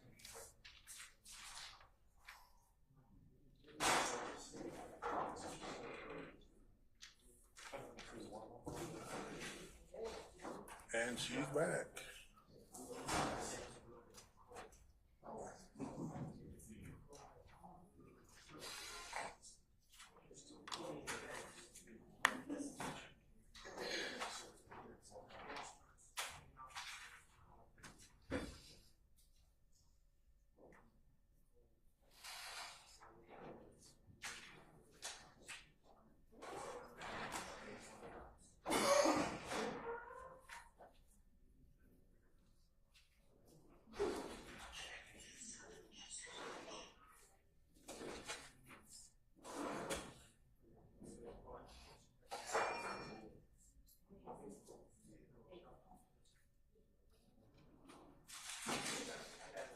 That's the way my brain works.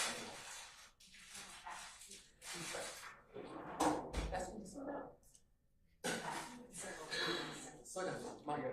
Slow down. I can do that. People working. I was going too fast.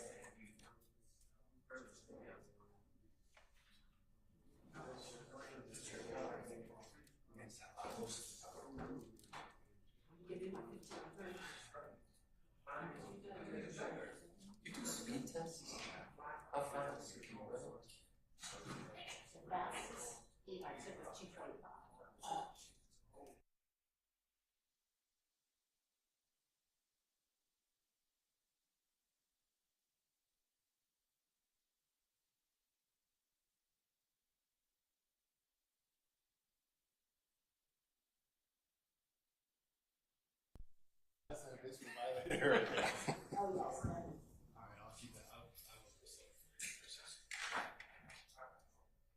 He's so quick that transcript to be prepared.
record.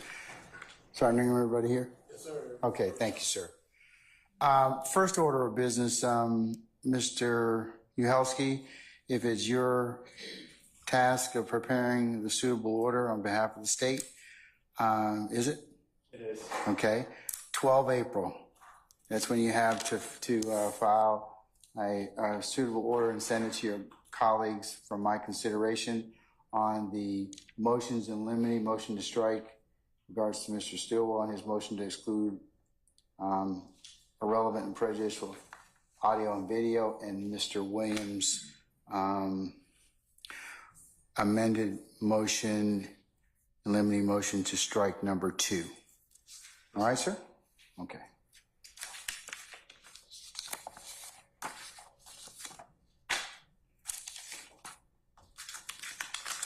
All right.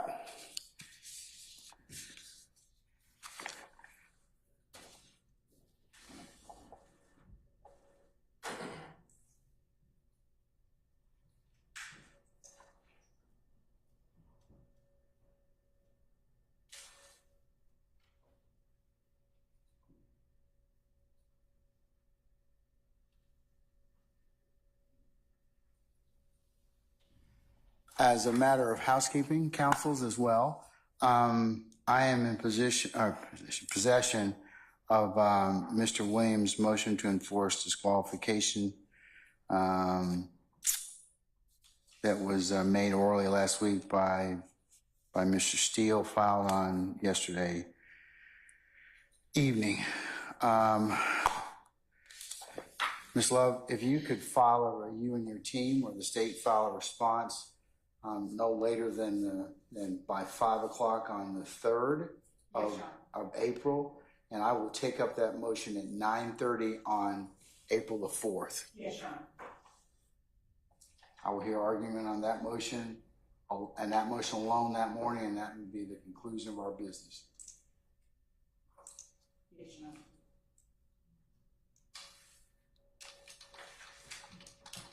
And also, Ms. Love, whoever files a response on your behalf, I need to get receive a copy of that. And counsel, this is one of the things I was going to talk with y'all about.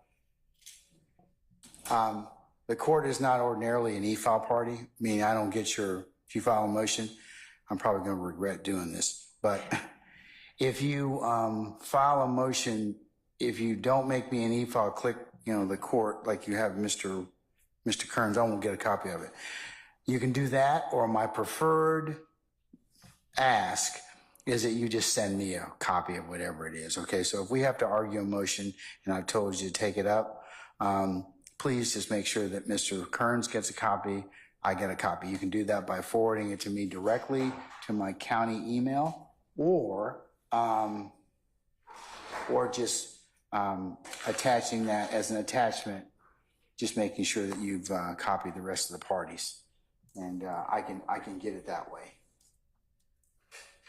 because that's part of the challenge. I don't get a lot of your pleadings and other things that I just need to be made aware of, just so I can kind of track them. All right. Okay. All right.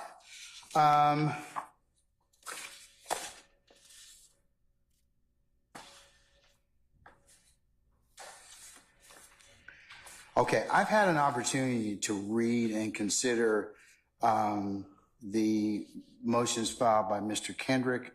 That is the motion to limit witnesses due to undue delay, waste of time, and/or needless presentation of cumulative evidence, filed on the 19th of March of this year. Also,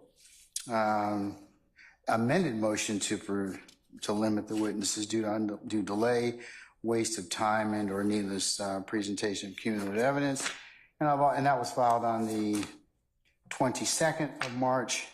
And then I've also had an opportunity to take a look at the state's response to defendant DeMontre Kendrick's motion to limit witnesses, filed on the 1st of April of this year. Counsels, I've had an opportunity to read your motions, and I really don't need any oral argument on it. I'm going to go ahead and give you my thoughts, okay? And then we can talk any further if necessary. Let me start out first by a brief procedural history of where we are and where the court thinks we are, which you can correct as need be. This case was indicted or we had and/or arraignments May of 2022. The court then started having proceedings over the summer of 2022. We started motions on or about the 20th of December of 2022. We summoned jurors for January of 2023. We selected a jury on or about 15 November of 2023 and started the presentation of evidence soon thereafter. And up to this point in time of April the 2nd, I should say, of 2024, we have summoned some 40-something witnesses at this point in terms of just a rough framework of what has gone on in this particular case. Now, in reading your issues, Mr. Weinstein, as well as Ms. Love, in terms of the delay, I'm going to group them in two separate, because I don't want you all pointing fingers at one another, and there's enough blame to go around to everybody, all right? But there seems to be two issues and two categories that issues kind of get presented. And the first one is, even though the state has released tranches of discovery over the course of the past year, some of it is untimely, and it causes, this is information evidence that the defense claims that they haven't seen or has been augmented or has been, they just didn't get. And a big example was last week when we had the testimony of Ms. Bennett, and even though there were interviews and or text messages that were available, they were not disclosed until the witness was on the stand. Now, the court understands the ebb and flow of trial and understands that sometimes things happen. And in taking a look at the appellate case law that we've talked about earlier in regards to exclusion, and this is not the first time the court's been asked to exclude evidence by the defense or made such arguments. Mr. Steele has made these arguments before. Mr. Weinstein has made these arguments before, and several of you have made these arguments before in terms of just of non-disclosure and that they should be excluded. But that's just one example of where the state could have and should have provided those particular statements earlier and text messages. And what this does is, when we have a jury seated in the box where Sergeant Ingram is right now, and I say, is there anything else that we need to take up? I'm really just kind of being polite. I really am. I really don't expect you all to have anything other than maybe something that's ministerial in nature. We seem to be taking up more and more substantive issues when I ask that question. And it's my pattern and practice to ask that because I don't want there to be anything that's a surprise that we certainly shouldn't have taken up earlier. So it causes great delay. And that is something that the court has indicated to all counsel that is a challenge and a problem, and doesn't make your case in the best light it could. So that's why I would rather not call or have jurors present if you all have substantive things to take up that I'm made aware of. And you probably heard me say before, a forewarned judge, a happy judge. So, I mean, it's true, because then I can kind of take up things and I can kind of tell the jury, consistent with your ability to try this case without delay and interruption, and put you all in the best light possible in front of this jury. So that's one set of examples of is the disclosure or non-disclosure, or the alleged non-disclosure, okay? So And I've had to excuse our jurors sometimes for hours in respect to try and unravel issues that you all presented before the court, which you needed to, but we could have taken this stuff up much earlier and resolved that without our jury being present or our jury being in the box. Okay? The second category of issues that both sides argue, or then the court has seen presented in this case, is the defense claims that the state didn't disclose or give evidence which was not disclosed in discovery. So,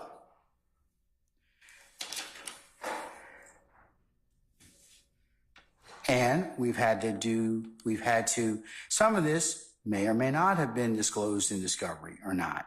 And I find that I have to kind of then unravel that particular issue. Sometimes we sit here in front of a jury and not in front of a jury, but while the jury is in their headquarters, and we have to unwind that. And there are a number of times that both of you, but the defense, I'm going to pick on you, Mr. Weinstein, you filed a valid set of motions and an amended motion, but this morning I got 15 amendments to it. Now, the people from the Catholic school did teach me how to read, but I can't read that fast. Okay, so, but you filed some 15 addendums and everything else that you wanted me to look at. And briefly respond. No. Let me finish. The challenge is that if you package them and give them to me earlier, then I'll be, like I said, I'll be a much happier person. The more you can give me, the more ahead of time, I'm very much appreciative. I'll read anything you want me to read, but the sooner you can get it to me, the better off I'll be. But the point being is that I cannot take up your issues while we have jurors waiting to come out. And that seems to be the biggest argument that we have between both of you. And I've told you that this is something that certainly bothers the court, because we have been here this amount of time. Now, related,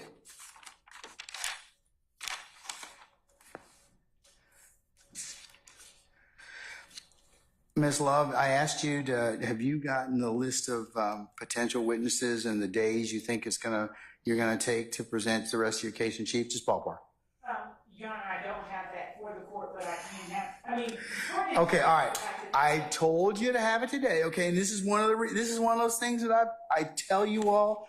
I mean, it's just like my what I tell you all is not aspirational. There's a reason I ask you for it, and this is exactly what I'm complaining about at this point. You told me you were going to have it because I told you we were going to have. First, we're going to have these motions on Monday and Tuesday, but unfortunately, I had a funeral I had to go to yesterday. But so you've had at least a week or so for you to pull this together and for you to kind of, because I wanted to know how many more witnesses and how many more days. And I told you ballpark, and the evidence that you and Miss Hilton and your team is kind of putting together, but that's not ready, is it? Your Honor, what we have been factoring in was the date that he will not be in court. So we have got. I just asked. The brief answer is that is not ready at this time. How many days more of trial do you think that your case in chief will take? I could 30, 40, 50, 60? Tell me how many more days you think you're going to have. I asked you to come up with that number because that's. I believe that, I'll give the number of days. All right, just sit there and think about it. I'm gonna come back to you in just a second, okay? But this is the challenge because it's been brought to the court's allegation that I'd like to. While you all need to try this case and it needs to be fairly tried as to both sides, we have jurors that we need to present this case in a more expeditious and streamlined fashion. And this is just part of when I ask you to do something, please do it timely. And this is a problem. But we're going to come back to this, all right? So that's part of the challenge in this case. We started out with some 700 witnesses. We came down to 400. State says, well, we got about 200 and thereabouts.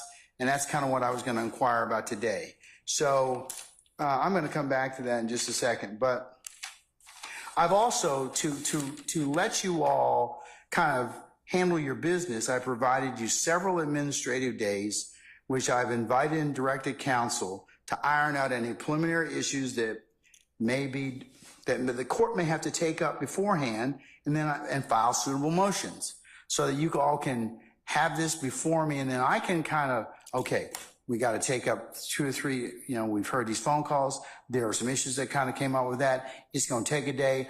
Then I don't bring this jurors back yet for another day, or we plan on it, and then we can take up that. So that has been a challenge, and it's caused a lot of start and stops with our case. So, in looking at 24-4-403, Mr. Weinstein, I don't believe that it does comport to your, even though you and Mr. Apt have artfully kind of fashioned that motion, 403 has to be specifically applied to a particularized situation. It's not that I don't take it, and it has to be taken up on an individual basis. I understand globally what you're asking me to do, and I understand the frustration, but I'm not gonna apply that to it quite yet. However, I am gonna apply 24-6-611, because that gives me broad authority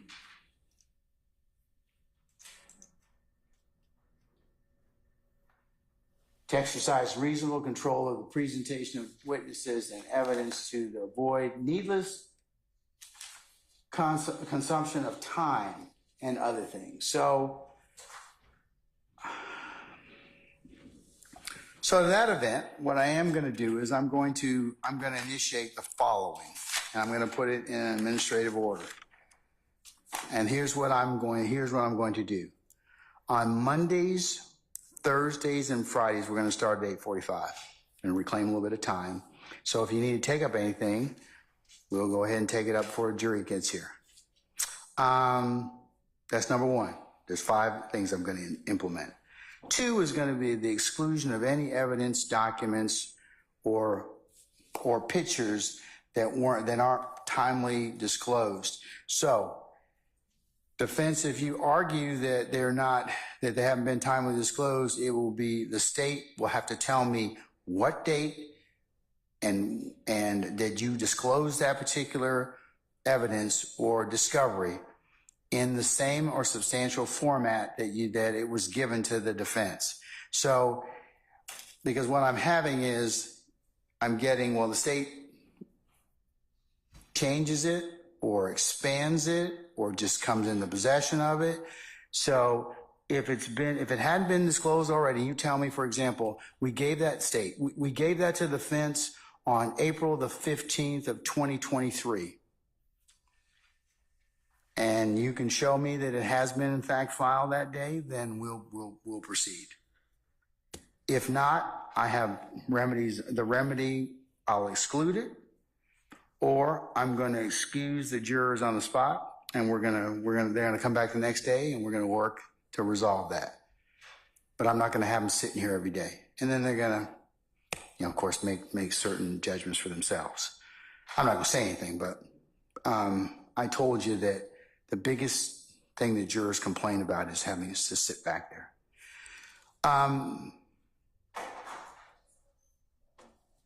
Also, if it's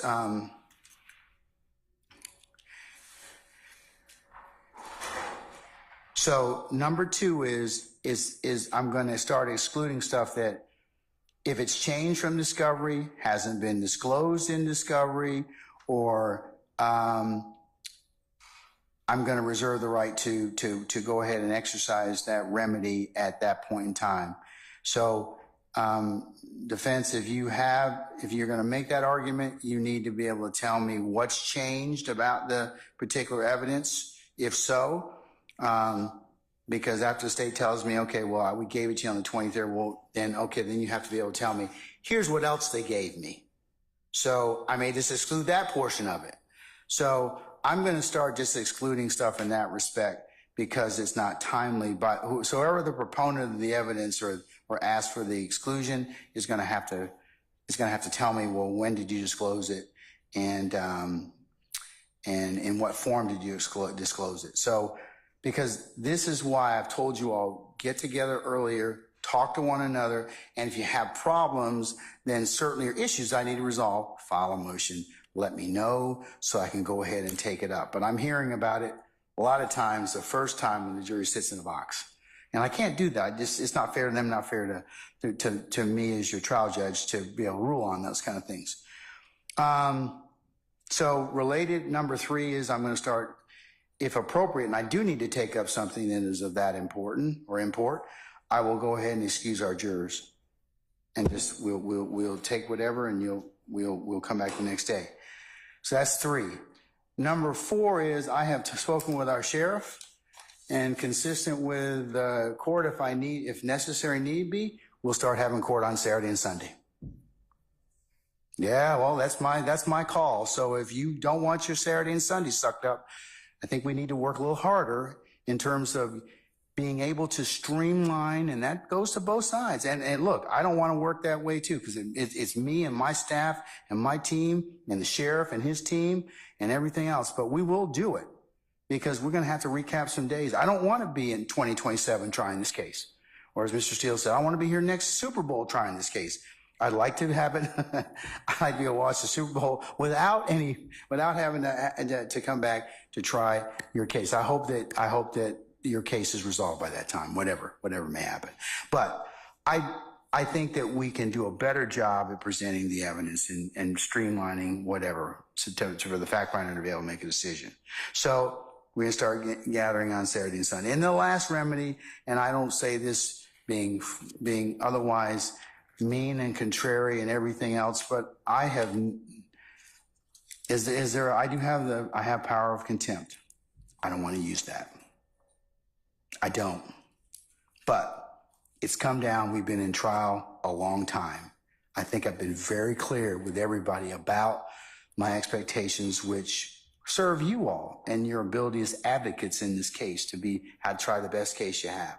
So that's why I said I wasn't going to kind of let you all start pointing fingers at each other, because I think there's enough blame to go around. But you all are going to have to, as I've said before, do better. You all are very seasoned advocates. So I shouldn't be having these many discussions and interruptions. I mean, and I'm in no way saying you're not doing your jobs, because that's what you're paid to do.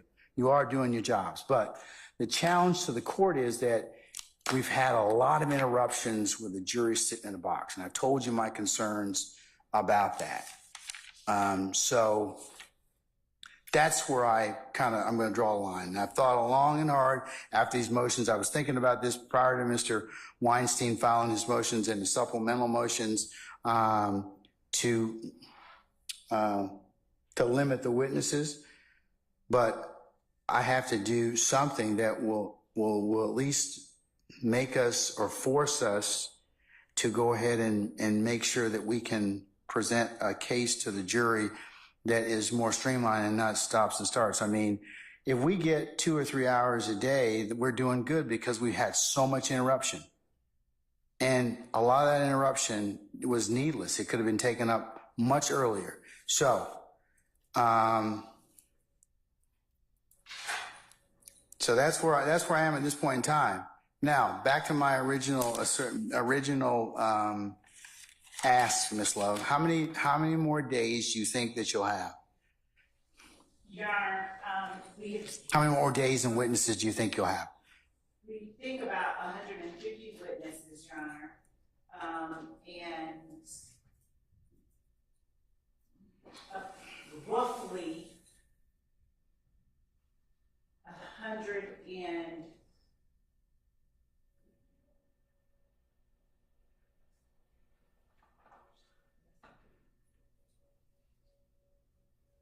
roughly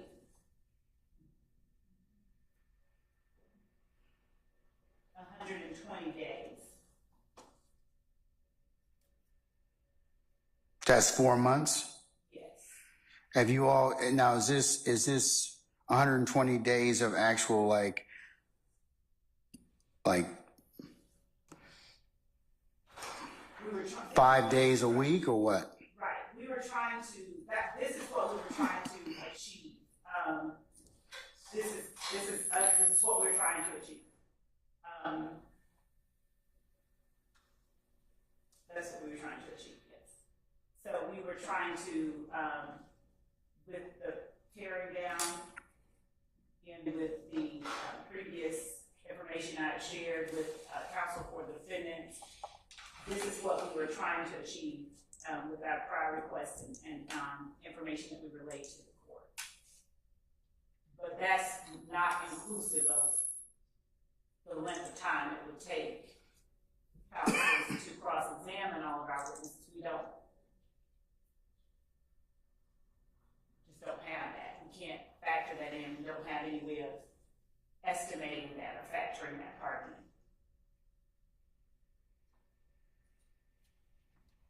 Are these may call or will call witnesses? The witnesses you remaining witnesses are the definitely will call. There may be more. These are the ones that we have pared it down to, Judge. We made our best effort. We don't know if something will arise that will require that we pull in another witness that we provided the defense notice of, depending on how the witnesses change their testimony based on whatever questions are asked during their examinations. There may be occasions where that number changes, but that's the number that we have provided to counsel for the defendants previously, prior to this motion being filed, and that is the number that we expect to be able to present our case with.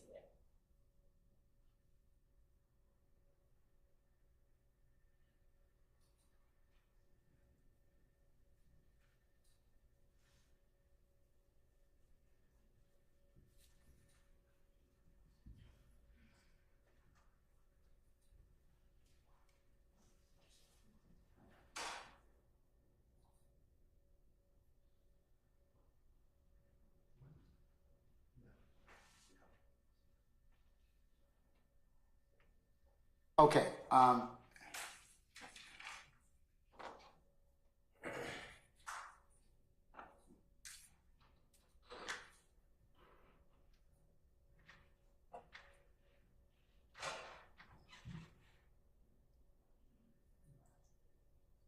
Oh, you sit down, man, please. Oh, thank you.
All right, let me ask the state a question. I know that we've touched this before, but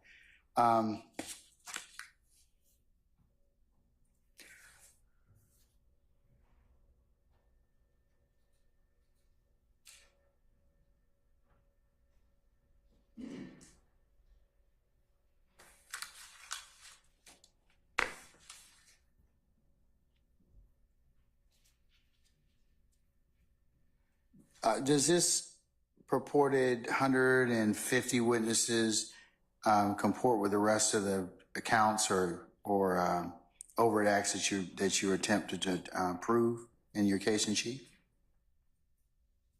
Yes, this is I think I understand the court's question. This is the number of witnesses. This is the most pared down. This is what we expect that we will be able, we hope to be able to prove everything that we intend to put before this jury in our case in chief with these witnesses. If something goes differently than we anticipate, if some objection is made, if that is sustained, that requires that we call in an additional witness here or there to prove particular points, then we would supplement that list to that extent, but we don't expect that that would increase our numbers by any great percentage. Okay. So this is for the entirety of the rest of what we anticipate presenting to the jury in our case in chief. So it includes the counsel on the indictment. It includes overt acts, intrinsic evidence that we intend to introduce. We have served upon counsels for the defendants all of the acts, intrinsic, overt, that we intend to introduce evidence of. And so there's nothing within those witnesses that is not contained in the information that we have provided in terms of what we intend to prove. But this is as pared down as we've gotten it. Okay, so these are the list of 150 are your the witnesses you will call. Yes. Okay. All right. Here's what I want you to do. Pursuant to OCGA 17-16-3, I want you to update your witness list. Mm-hmm. You have the ability to call anybody that, you know, to supplement or not supplement, depending upon what other evidence is adduced or is presented that may require you to impeach or rebut or to the like, to account for variances in presentation of evidence. So I'll allow you to amend to supplement your witness list, but for good cause. 150. But I want to see the 150. I want to see them in terms of law enforcement and what they're going to testify to, and lay witnesses and what they're going to testify pursuant to counts, overt acts and/or counts, and any expert witnesses that you were going to call. Okay. So that I understand, the court isn't asking that we give the strategy to. The court is just saying, generally speaking, this act, this, that, yes, this, the other. At this point, there's not any.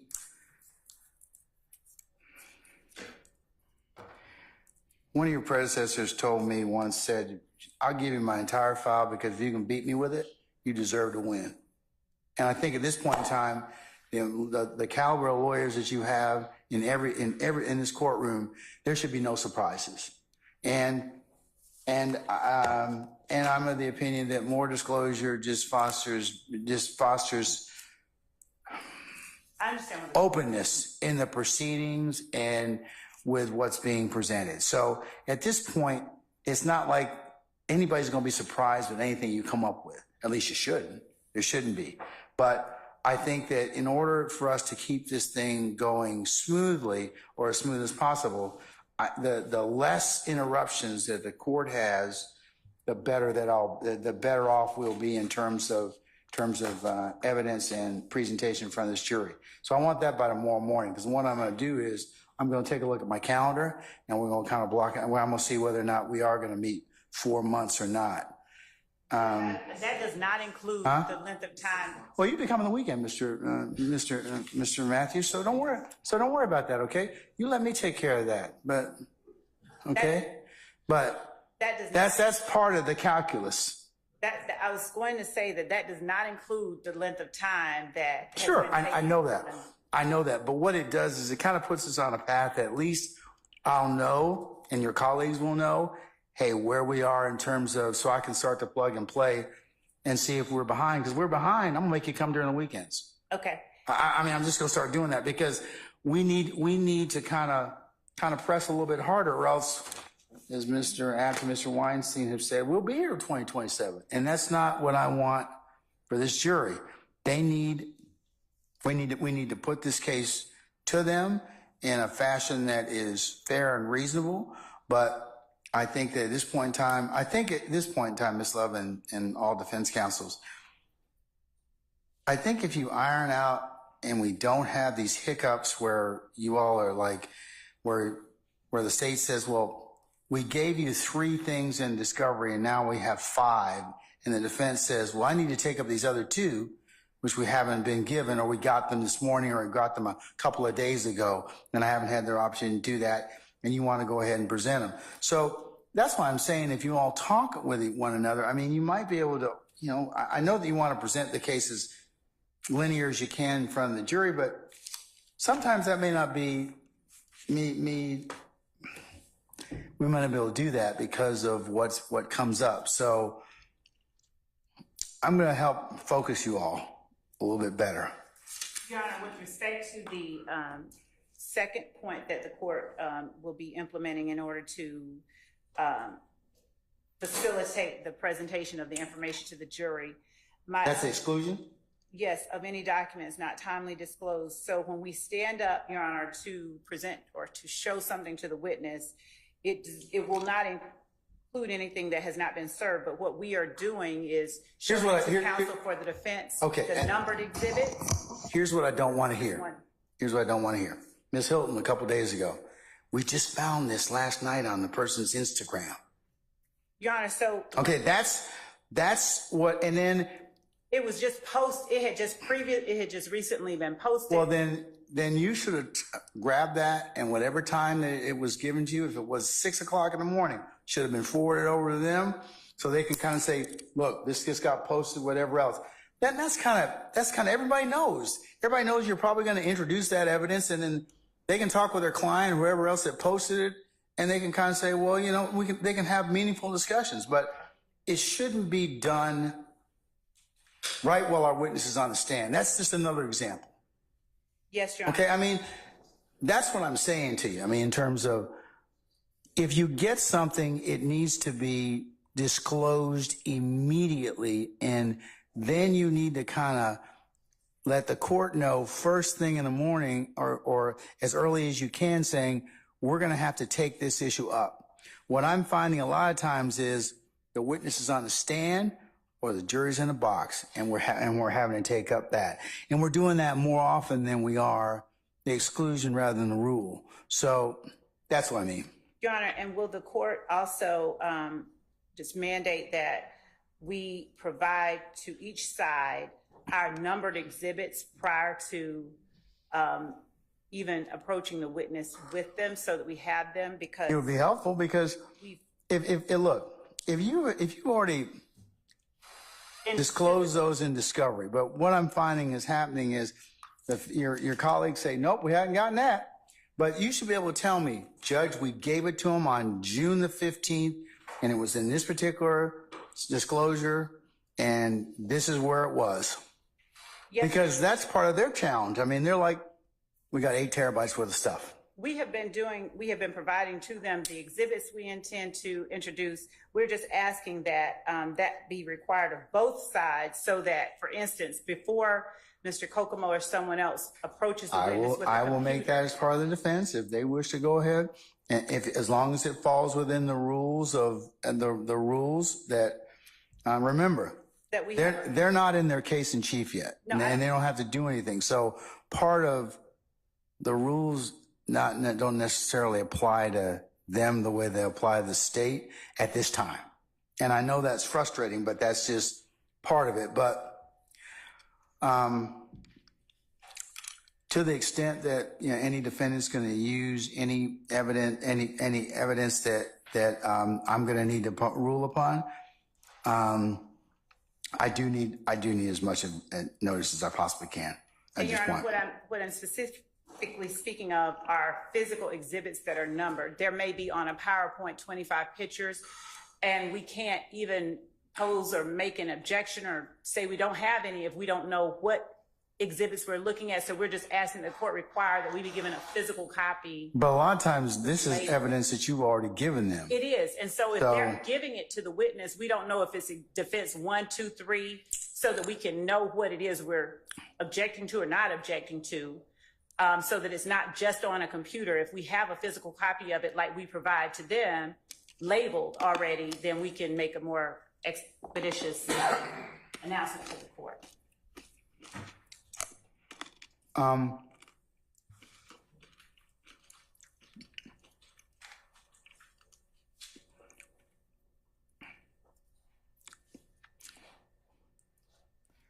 To the extent that the defense has any materials, it would be helpful for you to show those to the state prior to your presentation, so we don't have delay. To the extent that you can. So I'll make that part of my order, but it's really going to depend upon. And Your Honor, I don't mean far in advance. I mean prior to saying we're approaching with some pictures so that we can at least know what it is that we're talking about, like defense 1 through 12. If we could just have them, a copy of them, that would be great. Well, I'll say this: as long as if it involves anything that wasn't disclosed in discovery, because you all should have those. I mean, Ms. Love, I think part of it is they're using evidence that arguably they got in discovery. So that shouldn't take that much. That should not take much looking at, nor should it be a surprise to you. However, if it's something that's not been provided in discovery that they wish to go ahead and examine, I would say that probably needs to be disclosed consistent with reciprocal discovery rules. Yes, Your Honor, and I do not mean to disclose it to us. I mean, no matter what it is, just so that it's labeled, so that we can properly speak to it on the record. If they know that they are introducing 12 pictures that the state has provided in discovery, and they are calling them defendants 29 through whatever, if they would simply say, okay, here are the pictures so that we can speak to them even when we get up to redirect. Okay, I'm going to show you what has been marked as defendants 29, 30. So are you saying it's a labeling issue? It is. And providing to the state which exhibits comport with which defense number. We have had the circumstance where a computer is taken to a witness and the witness is shown unnumbered photographs, and we have had to stop and say, we need to know what is being shown and how you have labeled them so that we can speak to them. I understand. All right, so both sides can do that. Remember, if you show a witness a document, even if it's for refreshing recollection or whatever, or it's not admitted, it still has to be identified for purpose of record. So I'll ask that all of you do that. All right. What other issues haven't I dealt with pursuant to your motion, Mr. Weinstein? Thank you, Your Honor. I just hope I get some clarification. Sure, to the extent I can. I'm sure the court understands, but I don't understand. When the state says they have 120 days of direct examination, that's 120 court days, correct? So we're looking at about 6 months more of their case in chief, assuming we ask 0 questions on cross-examination. 120 days, is that 4 months? Or is that, if we're going 4 days a week, for example, are we talking 30 weeks? we're talking 120 days. 120 court days. Are you talking about 120 court days? Yes. 120 court, assuming no, and then we have to add in our cross-examination. So we're here with the state's case in chief through the Super Bowl. That's 6 months. Or more. Yeah. Okay. And Your Honor, that is a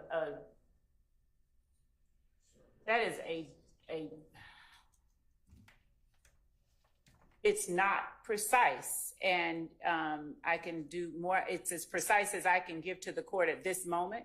And Your Honor, I have stated to the court and to counsel for the defendants where it was that we were trying to conclude this case by. Your Honor, I'm sorry, can I go? Yeah. Your Honor, courts in the 11th Circuit, the 7th Circuit, the 5th Circuit, the 3rd Circuit, the Western District of Pennsylvania, the Northern District of Iowa, the Eastern District of Kentucky, the District of Mass, and I could probably go on and on if I had more time to research, have used the combined power that you have under 403 and 611 to limit witnesses, limit the number of witnesses, and or put time limits on the state. What I sent you this morning, just to clarify, and I should have made it more clear in my email, and that is my fault, was those were not additional arguments or amendments to my arguments. Those were courtesy copies of cases that were cited in the motion or additional cases that I was going to use in my argument. And that was just for the convenience of the state and for the court, so y'all didn't have to pull those up. But they weren't last minute arguments. But Your Honor, and I'll sit down after this because I do believe that you've already made up your mind. But I would just ask the court to reconsider, because I do appreciate that you're trying to grab the bulls by the horns here and make us more efficient. And I don't doubt that those 5 rules that you've put in place will make us more efficient, but we're still trying to be more efficient at something that is going to go on for years. This length of time doesn't include our cross, and it doesn't include our case in chief. So while the state says that I cannot ask for what I asked for under 403, fine. Okay? Why don't you put in time limits? It's done over and over again by courts, Your Honor.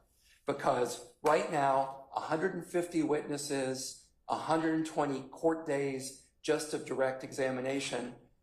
I mean, we're going to be making Super Bowl bets with each other in 2026, Your Honor.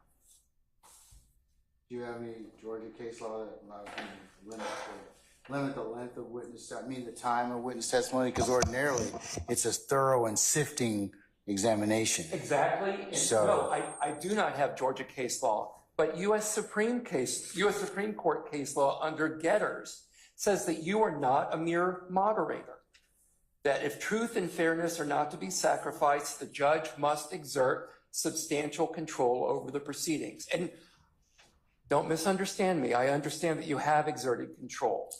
But what I ask is that you listen to what some of these other courts have done.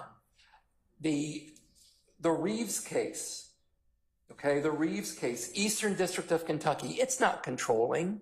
You don't have to do what they say. But I will tell you, it's been cited 69 times throughout the U.S. about how a court needs to get a hold of a case so that you are running the case, Your Honor. You are controlling the court, not either of us, not the state, not the defense. I mean, you read my briefs. You know what they say. I'm not going to repeat it. But if you leave it up to us, we're going to do everything that we can to put on as many witnesses as we can to hammer home our case. And unless you put some kind of control, as we can see by another 150 witnesses coming out, unless you exert some type of limit, we are never going to get through this. Even working on the weekends, which I really would rather not do. Even working on the weekends, we're not going to get through this case, Your Honor. And let me add something else, just briefly, and I know you don't want to hear argument, but I want to mention something that wasn't specifically in there. We are losing our jurors. We are losing our jurors. I look over there at them, and they are trying their best. They are trying their hardest. Often they are taking notes, but other times they have just tuned out. Tuned out. In a study from 1987, looking at long trials being more than 20 days, and short trials being less than 6 days, in long trials, 46% of the jurors found that evidence was difficult or very difficult as compared to jurors in short trials, 29% in short trials. 7% of them in long trials said that the evidence and testimony was dull, or I'm sorry, very dull, as compared to 0% in short trials. And then here's the thing I'm most concerned about, Your Honor. In long trials, 46% of jurors had their attention wander quite a bit or occasionally, versus 24% in short trials. We are way beyond a long trial. And these studies were done back in the 80s, And when social scientists have been looking at this, in 2004, under a certain measure of attention span done at UC Irvine, the average attention span that you could focus on something, an average person was 2.5 minutes. Now we're down to 47 seconds. So these jurors in the 80s who found that their attention wandered, they're not even close to not wandering anymore. I'm really afraid that what we're going to end up with is a situation where the jurors are making their decision not based on 2 or 3 years of evidence presentation, but on how well the advocates do in their closing arguments. All right, sir. Thank you for hearing me out on those additional You're very issues. welcome. You're very welcome. All right.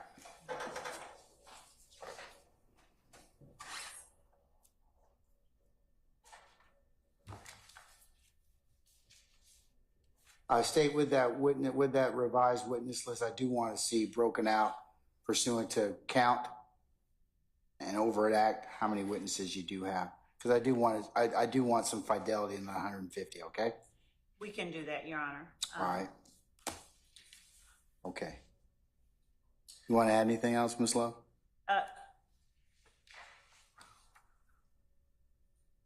No, Your Honor. Okay. All right. I'm going to have an order. Mr. Kearns and I will work on an order, an administrative order, and I will include the list of witnesses that you need to present by tomorrow to me. Because what I want to do is I want to look at them and I want to kind of discuss them with your colleagues, so that there's no hide the ball. We know everything that we're kind of doing at this point in time. And like I said, we'll take a look at it, because, we're looking at another 6 months, and I just think that's,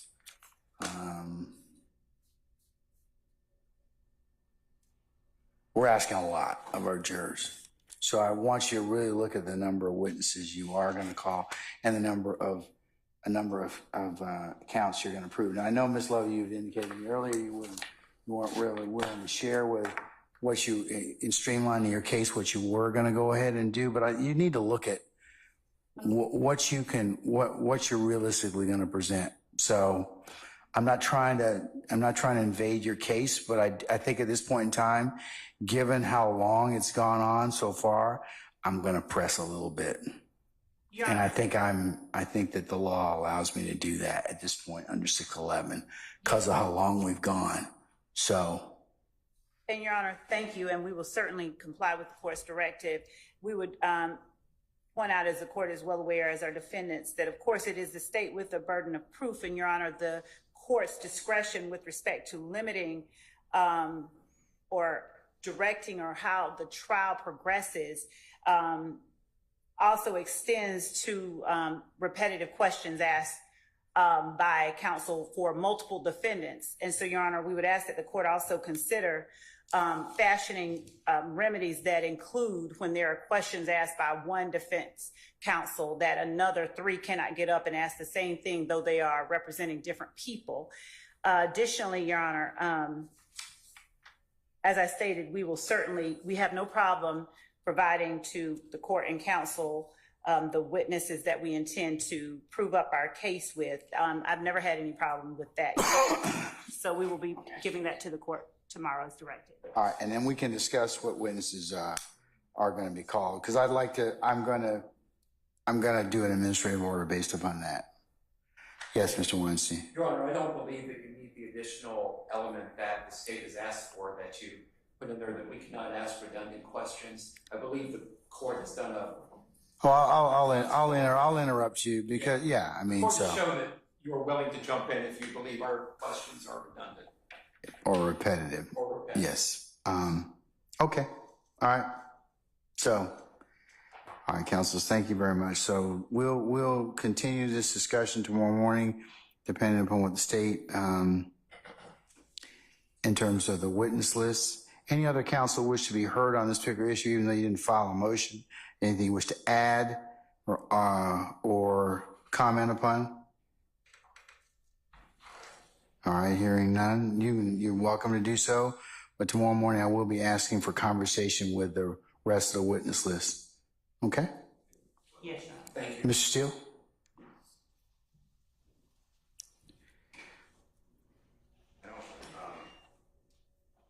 Can't get on the internet here, but a case was decided this year, 2024, from the Ninth Circuit. Hartman, Hartmann. It's from Montana. And that judge did do what Mr. Weinstein asked about time limits, and it got reversed. And the Ninth Circuit said, you cannot do it to a criminal defendant. That may be different in a civil case. Civil case, yeah. Okay. All right. Thank you, sir. That wasn't one of the plans I had planned on doing anyway, so. Because I believe that that's inconsistent with your rights to have a thorough and sifting cross-examination. So, and under the Sixth Amendment, I wouldn't allow that anyway. So, but Mr. Weinstein, no harm in asking, okay? No, all right. But Hartman, yeah. Everyone tells us we have to arm the court with the laws. Okay, all right. Judge, I don't believe that there's been a problem with the defense attorneys asking repetitive questions. I think the court has been able to identify that and deal with it accordingly. So I would just respectfully ask the court to continue as it has been in that regard. I don't think lawyers would be getting and just asking the same questions over and over. But you do need to identify yourselves when you get up, so Miss Weaver is not mad at you. So if you could work on that, Miss Weaver would be greatly appreciative. All right. Okay. All right. Okay. Anybody else? All right. So we'll take up the rest of that tomorrow morning in terms of the witness list and categories and counts and over at Acts. So when we come back in tomorrow morning, let's go ahead and turn to. Your Honor, excuse me, I'm sorry. Yes, sir. Regarding returning tomorrow morning, I believe that you asked us when we're only at administrative days to try to take care of doctor's appointments and other issues that we may have. I know tomorrow was originally scheduled as an administrative day, so I'm not sure if. I said if we're done. Well, it was originally Monday and Tuesday. And I told you Tuesday and Wednesday. Unfortunately, because of that death, you moved to Tuesday, Wednesday. I did. But I believe some people may have already scheduled appointments on Wednesday. I don't know if you could maybe inquire and start later or something to that effect. Why would I want to do that? So that the attorney. Why would I want to do that? I mean, Because you're a kind man. Let me tell you what the Jamaicans say. Off of me, right? Excuse me? Okay. Off on me, right? I can only ask her, so. Is there anybody that's going to be an issue with? I can't see you. Ms. D. Williams? Yes, Your Honor. I have a doctor's What time, madam? appointment at 8:30 a.m. Okay, so if we started it at 11, would you be okay with that? Okay. Thank you. We can reasonably accommodate that. All right, so that's what we'll take up at 1100 hours tomorrow. Once we're done with that, I don't think we'll have anything else in that respect, okay? All right. Okay, let's see if we can take up the rest of we got a couple of just things that we need to kind of just take up at this point, and that would be the motion to exclude or redact the conviction of Mr. Winfrey, and that was filed by Mr. Steele. So, sir?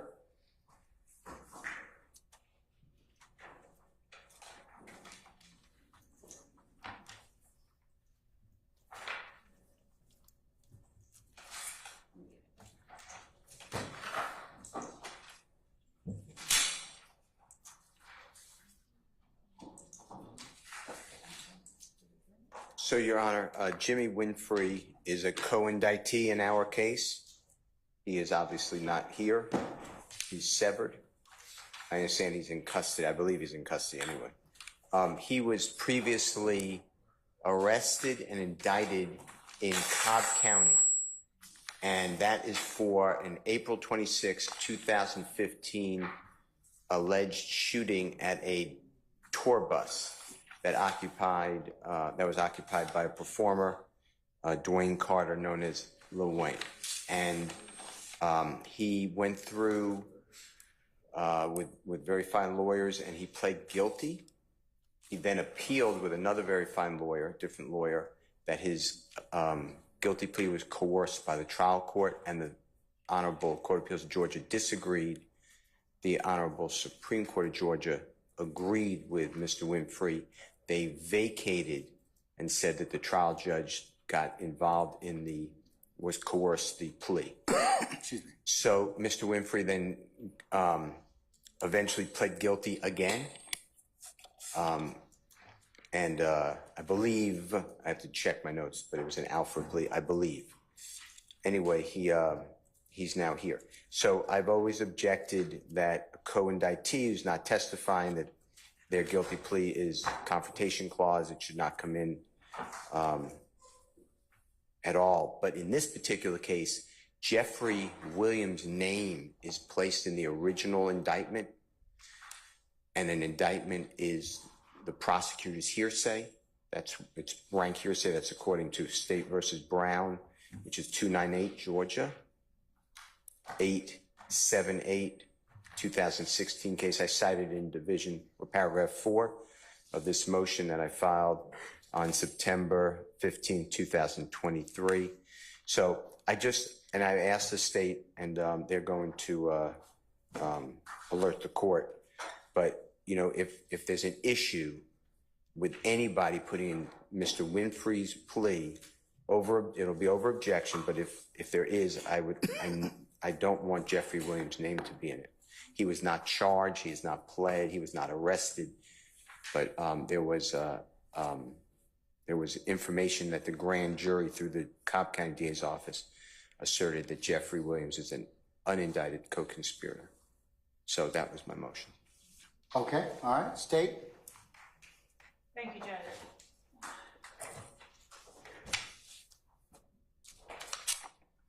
Your Honor, I believe that the case that Mr. Steele cited for the court has to do solely with the state using an indictment of a non-co-defendant person to prove the existence of a gang. The indictment, State v. Brown, involves the state simply taking an indictment in an entirely different case of an alleged gang member who is alleged to be a member of the same gang as Brown, and using the indictment itself alone to prove the existence of a gang. Whereas in our case, the shooting of Lil Wayne's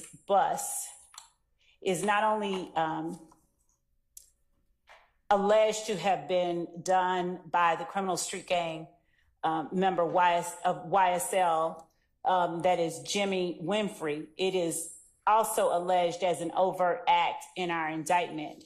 Now, what the state does not intend to do, which we believe would comport with the spirit of Brown, is we do not intend to put in the counts to which are not at all referenced, or which Mr. Winfrey, which not only did he not plead to, but they're not referenced in any of the counts that he pled to. And along those lines, the counts to which Mr. Winfrey pled guilty are counts 5 and 7 of indictment 1522765 in Cobb County Superior Court. And count 5, Your Honor, of that indictment states as follows: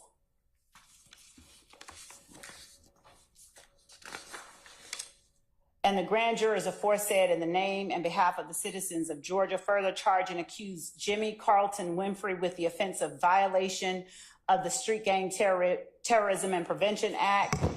For that, the said accused person on or about the 26th day of April 2015, being associated with the Bloods, a criminal street gang, did unlawfully participate in criminal gang activity through the commission of the offense of violation of the Racketeer Influenced and Corrupt Organizations Act as set forth and described in counts 1 through 3 of this indictment and incorporated herein by reference, contrary to the laws of said state, the good order, peace, and dignity thereof.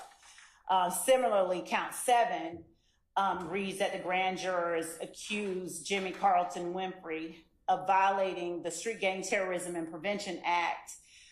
For that, on the 26th day of April, while associated with the criminal street gang, he participated in criminal gang activity through the commission of the offense of criminal damage to property in the first degree as set forth and described in counts 25 through 26 of this indictment and incorporated herein by reference, contrary to the laws of said state, the good order, peace, and dignity thereof.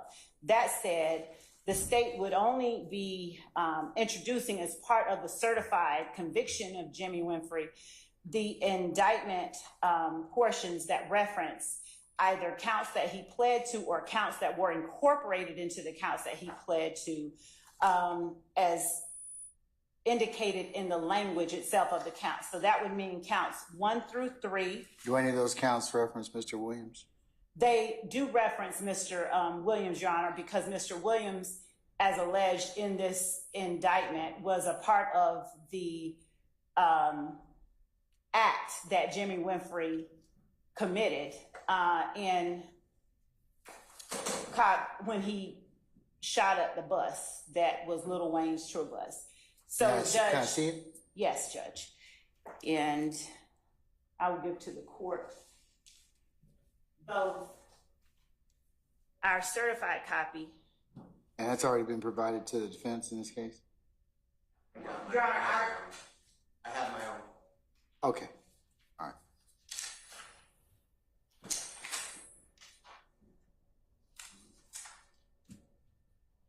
which consists of the original indictment and plea, and then the subsequent indictment and guilty plea, which was entered in 2020.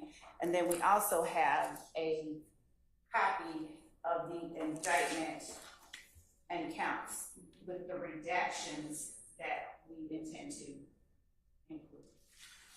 So the first document that I gave to the court, and we would not be admitting the first indictment and guilty plea, we would be entering the second one, which is about midway of the entire certified. Okay, so this is the first one, the first copy of the indictment?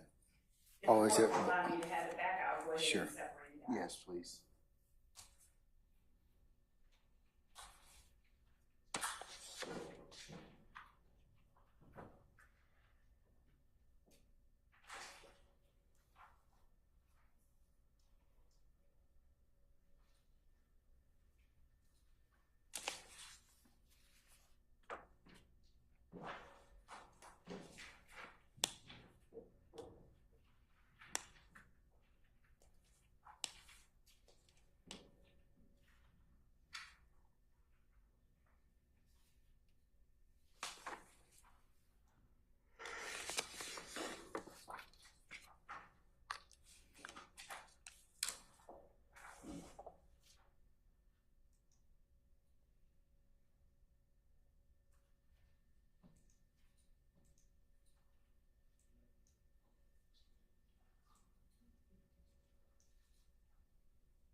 Your Honor, I'm giving to the court the guilty plea entered in the year of 2020, the most recent guilty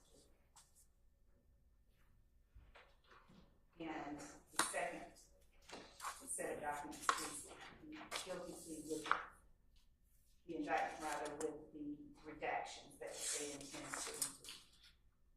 And that means redacting count 4,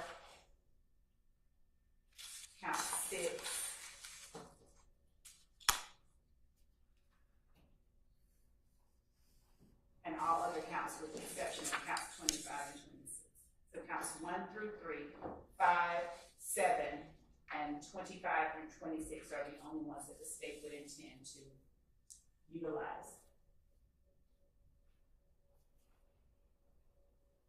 And that is what Mr. Winfrey pled guilty to. That is one of the overt acts alleged in this indictment. And given that Mr. Winfrey is a co-indictee, an accomplice, and an alleged gang member and member of the criminal enterprise that is Young Slime Life, the state's position is that the state is entitled to show that Jimmy Winfrey entered a guilty plea, and Alford plea does not negate the fact that it is a guilty plea to those counts and to those allegations alleged and incorporated in those counts in that indictment.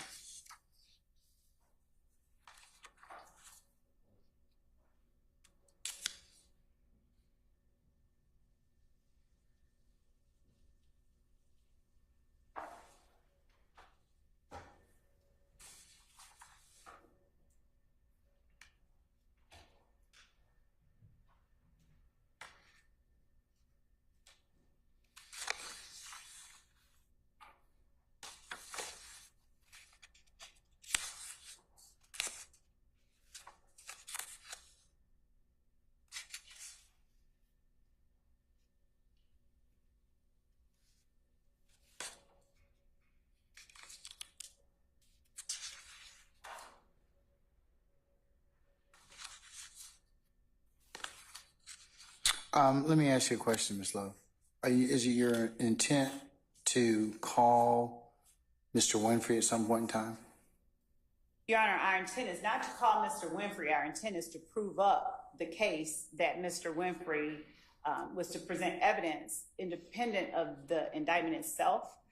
I mean, are you going to put him, or is it your event? Are you going to call him during your case in chief? Mr. Winfrey, Yes, no, but why we're not? going to, Your Honor, because he is so there are two things. We intend to prove up the case itself. We don't intend to just put in an indictment. Well, I'm saying if you called Mr. Winfrey and you wanted to, consistent with your case in chief, and for example, asked him questions about his involvement, then certainly I could see how that indictment might then be appropriate to show knowledge or to impeach. But that's why I asked you that question. It wasn't for me. It wasn't for the court asking any other purpose. But Judge, it'll be similar to the certified copy of the indictments of Shannon Stillwell that we've entered. And Mr. Stillwell, I cannot compel him to testify. It would be similar because Mr. Winfrey is awaiting trial in this case. I cannot compel him to testify in this case. He is, as Mr. Stillwell is. Did he plead? Did he plead, or is he? He pled guilty to the Cobb County case, not to this case. He is on this indictment. Is he in the other Splinter case that we have in this case? Is he in? Yes, he is. I'm sorry. Yes. Okay, all right. That's what I meant. The other matter that my colleague Judge Dempsey is handling at this point in time. So he's in that case. Yes. Okay, I understand. Okay, all right.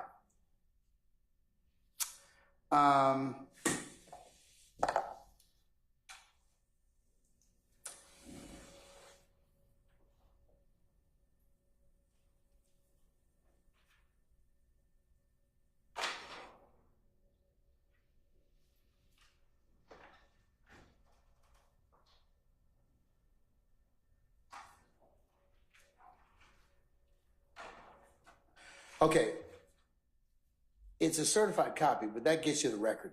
Okay, that gets you the record. Mr. Steele's still got an argument that would be hearsay at that point. Is that correct? Mr. Steele, is that correct? Of course. It's a self-authenticating document, Your Honor.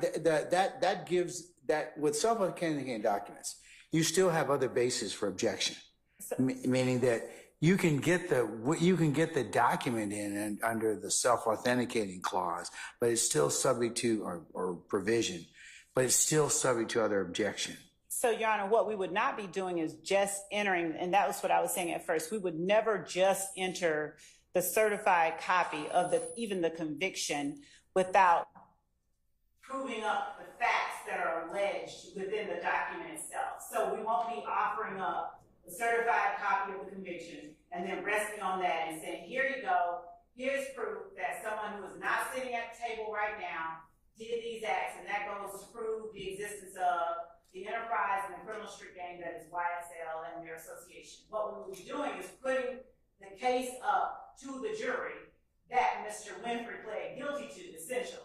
We will be putting up the facts of that case because they are alleged overt acts that we have to prove. We cannot just put up the conviction. We will be putting the witnesses up that prove that case. I understand that, but to Mr.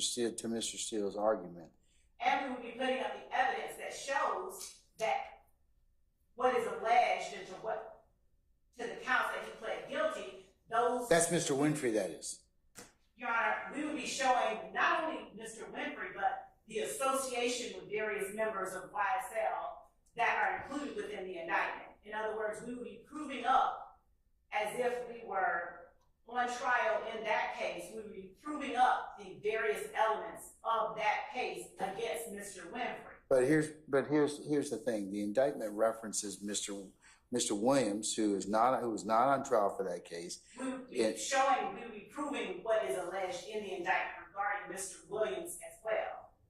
We will be proving it with witnesses, not just with that certified document.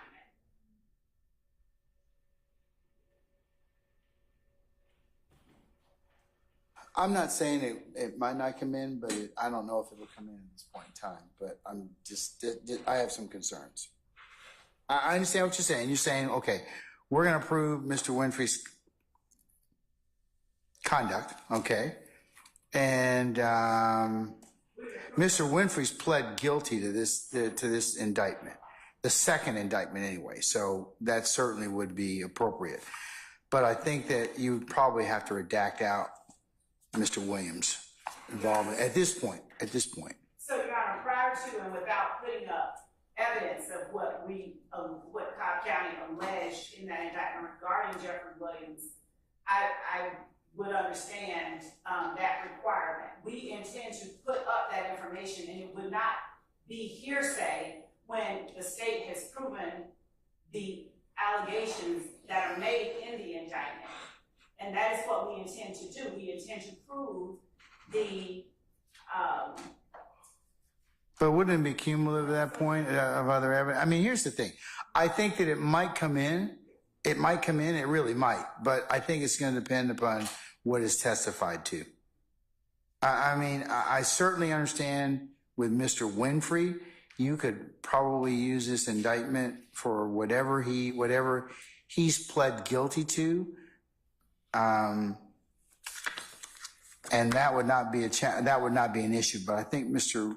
Steele on behalf of Mr. Williams is indicating at this point now that, he's objecting to it because it certainly would be considered, but hearsay. Even though the document itself, under the self-authenticating clause would be admissible, it still would be subject to other objections. Also, I could foresee, depending upon what is testified to, then the facts in this indictment may become more relevant, meaning that should the door be opened as to things in this particular indictment, then other things might be, certainly the court would reevaluate at that point in time. But I think in your case in chief, it's subject to some valid objections. Yeah. That's just what the court's thinking of at this point in time. Mr. Steele, anything else?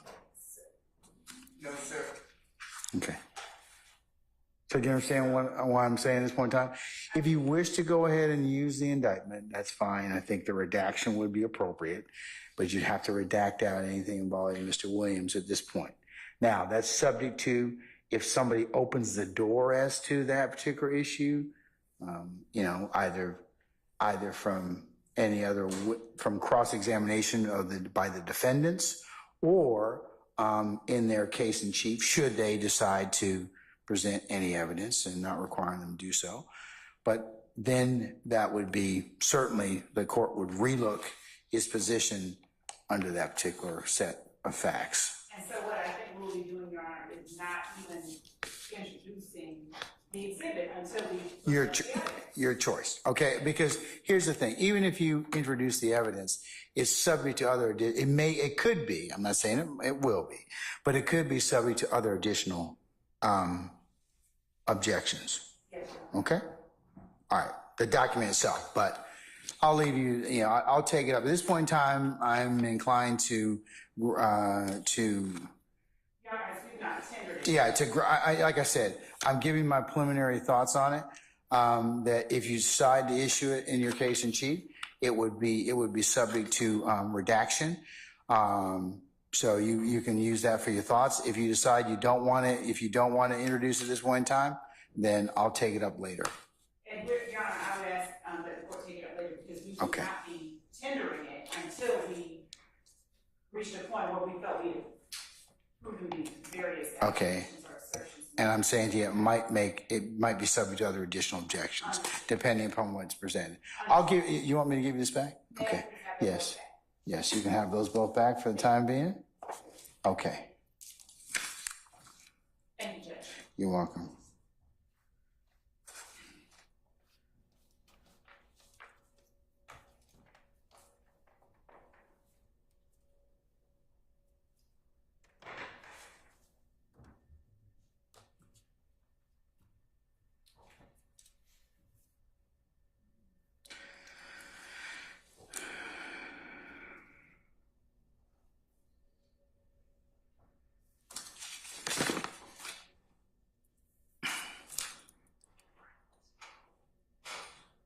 What's that?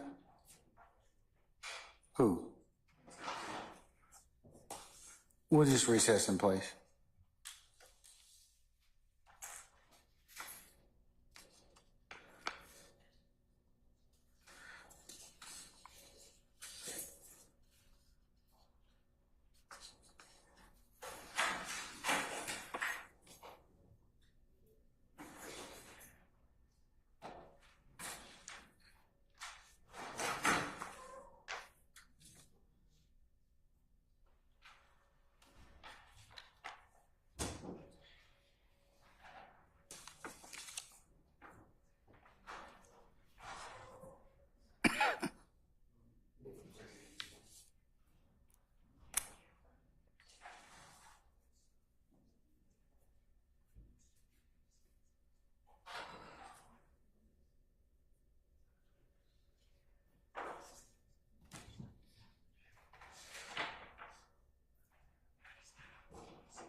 All right.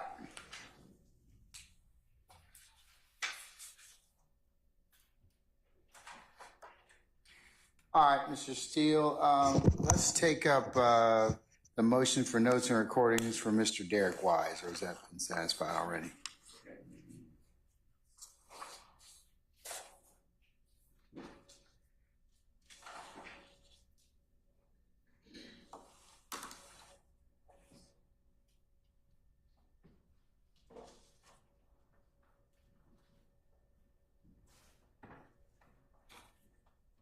Your Honor, this was filed on December 15, 2013, and based upon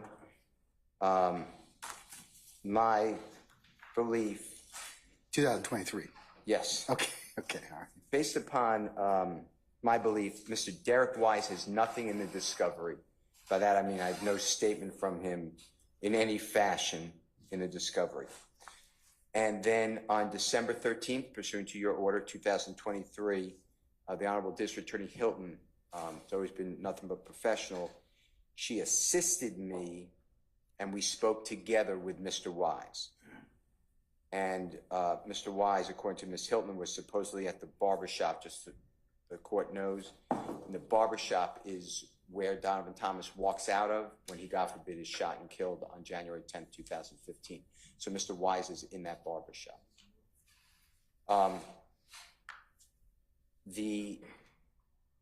Ms. Hilton told me that Mr. Wise spoke with a member of her office, and he was supposedly at that barbershop at the date and time. Ms. Hilton also told me that the state plans on calling Mr. Wise as a witness at trial. That was before the pared down witness list. So this may be moot if he's not on the 200-person witness list, but when I filed it, I was told he's going to be a witness. I have nothing at all, and because when I spoke with Mr. Wise with Ms. Hilton on December 13, 2023, Mr. Wise told me, and he was very professional, he said that he has nothing to add to this case. He does not know why he's being called as a witness. He has no relevant information whatsoever. Those are my words, but that's what he told me and Ms. Hilton. And if that statement is inconsistent with something that the state is calling him for, then I'd like to know what he said to this state's representative. That's the entirety of the motion. Your Honor, I can address that with the court's permission. Yes, ma'am. So there are no statements, there are no reports or statements of Mr. Wise. I spoke with Mr. Wise over the telephone after a member of our office obtained his phone number for me. He said that he was at work at the barbershop at, I believe it is 336 McDaniel Street, which would have been the one that Mr. Thomas was inside prior to going outside where he was gunned down. That barbershop is listed on the map as A&M Barbershop. It is the one to the immediate right of the barbershop at 330 McDaniel Street where Mr. Thomas failed after being gunned down. Mr. Wise indicated that he heard the gunfire. He ran outside after the shooting occurred, and he witnessed Mr. Thomas mumble some words and then take what Mr. Wise believed was Mr. Thomas's last breath. That is the extent of what he shared with me. I believe that he may have spoken of haircuts that other people were getting that Mr. Thomas was paying for. He did not recall to me, he did not relate to me seeing or being able to identify the shooters, but he did state that he heard the gunfire and that he ran outside and he observed Mr. Thomas after he was gunned down, and that he interacted, or at least he was inside the barbershop at the time prior to Mr. Thomas left the barbershop before he was gunned down. Okay, to the extent that that's or in addition to what Mr. Steele and Ms. Hilton know,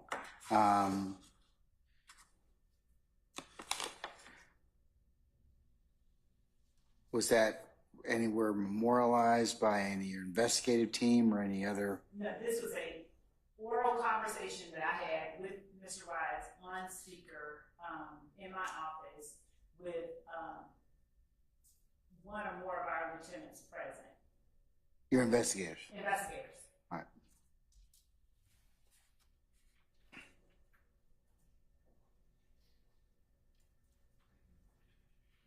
To that extent, has that been reduced to writing, or is that been made known to Mr. Steele and any of the other counsels?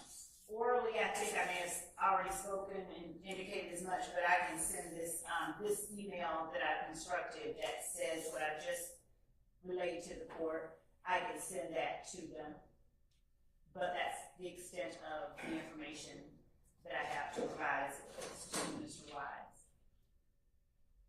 Okay. All right. I'll direct that you send that to counsels, and if they have anything that, as a result of that, they can file whatever motions or take up anything they wish to at that point. Yes, Your Honor.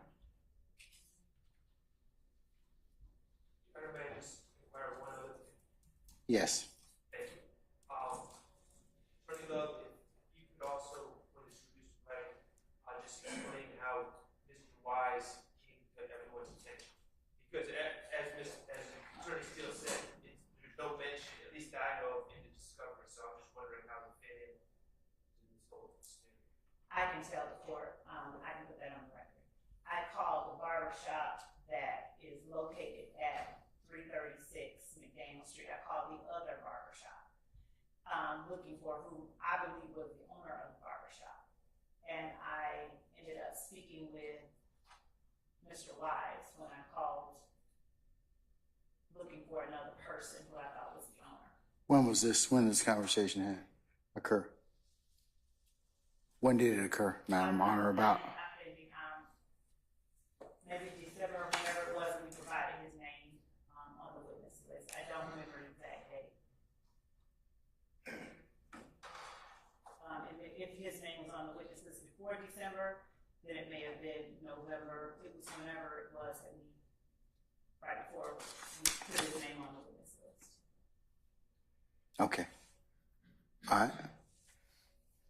This is kind of what I mean earlier about it's important to, I mean, I know that the witness has been disclosed, but any statements or anything that you know, would be appropriate to disclose, or at least that we had an interview with him. Here's, you can follow up with it. We talk with him. That's the reason we were providing him for them to talk to, but when he didn't want to speak with them, I believe Mr. Wise didn't want to talk to them? I think so, Your Honor. That's what Mr. Steele just said. If I'm not mistaken, I apologize to the court, but I believe he was convicted. Ms. Hilton facilitated a communication or conversation between Mr. Steele and Mr. Wise, and Mr. Wise didn't want to talk to him. Okay. All right. Anything else? All right. So Ms. Love's going to construct that email. If you wish to file anything as a result of that, let me know and do so timely. Okay. Anything else? As it pertains to Mr. Wise. All right. Let's move to the state's motion to bar self-serving and self-quoting hearsay. All right. Ms. Love, is that yours? Yes, Your Honor. Okay. All right. Motion, Your Honor, generally what we have been doing when there is an attempt to introduce self-serving hearsay is that we have been making objections as the instances arise. There were times during opening statements that we believe self-serving hearsay was introduced or was put before the jury. We are aware that attorneys' words are not evidence, but to the extent that any party seeks to introduce self-serving hearsay, Your Honor, we are making a motion in limine to preclude that, as the court is aware that that is not allowed. But we understand that until that time presents itself where it is offered, there's nothing specific for the court to make a ruling on. We don't know what hearsay counsel for either defendant intends to try and elicit from any witness, but we are simply placing counsel for defendants and the court, making the court aware that we do object to self-serving hearsay. and we'll be making objections as those instances appear before this honorable court. All right. Any argument on behalf of any counsel? Mr. Steele, we'll start with you. No, we'll just follow the rules. Okay. Nothing to add. Mr. Weinstein. No, Your Honor. Mr. Matthews. No, Your Honor. Ms. Westmoreland. We would just ask the state that if they identify or can predict self-service techniques with reference to our client, that they either have a particularized motion or at least have a discussion because not showing the court on a full-fledged 3-hour argument, and that you're trying to avoid, Your Honor. And Your Honor, as we have been instructed by the court repeatedly, since we are not entitled, whatever it is that counsel may want to introduce prior to them making it known that they're wanting to introduce it, I cannot read their minds and predict what self-serving hearsay they may intend to try to introduce. We just object to any self-serving hearsay that they may try to introduce. Yeah, because what the state's trying to say is that, and all you counsel know this accordingly, until it's your case in chief, what you're stating or what you're trying to introduce would be considered to be objectionable. So to the extent that I hear it, I'll rule on it, but that's just what they're asking to preclude.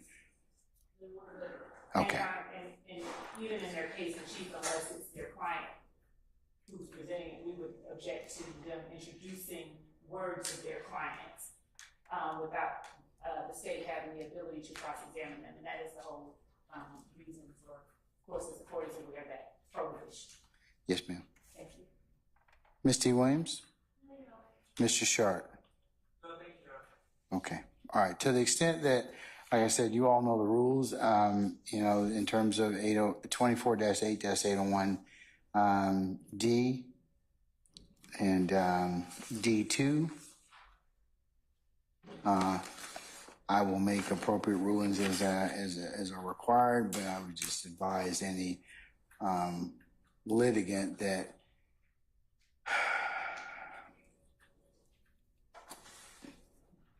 to just make sure that they review the under Title 24 those rules as it relates to self-serving or self-quoting hearsay. So, all right. Okay. Anything else that I think that's all the motions that we had to take up for today. As I mentioned,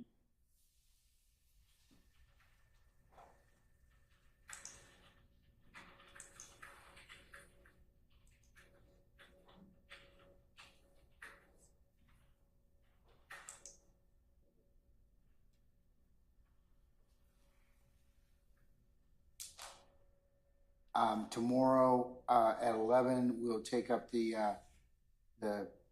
rest and residual of the administrative order that the court's going to enter. I'm looking for the state's witness list consistent with the court's directives today. We'll talk about that. So, Ms. Lovis and your team, as soon as that can be sent out, as early as it can be sent out, so we can at least have something to talk about. And I would ask that any defense counsels who believe that there are issues of duplication, replication, cumulative, or any other basis that you come prepared to talk about those at that point. Because I do have some concerns about 120 days of trial time. That's going to take almost 4 months. And, I'll remind the state, you told me, or Ms. Hilton told me, it's going to take about 6 months. At this rate, it's going to be 12 months, and that doesn't include anything that the defense may choose to.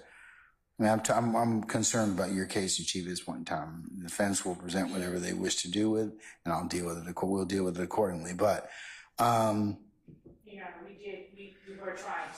were trying to be finished by June, frankly, as I told the court earlier. Yes. We can't control cross-examination, and that has extended our estimation of the time that we expect. Well, like I said, if you disclose things, if you don't disclose everything, and we don't disclose things timely, then what I'm doing is I'm taking up more time. What I want to do is I don't want us to take up 2-3 hours. I can't do that anymore.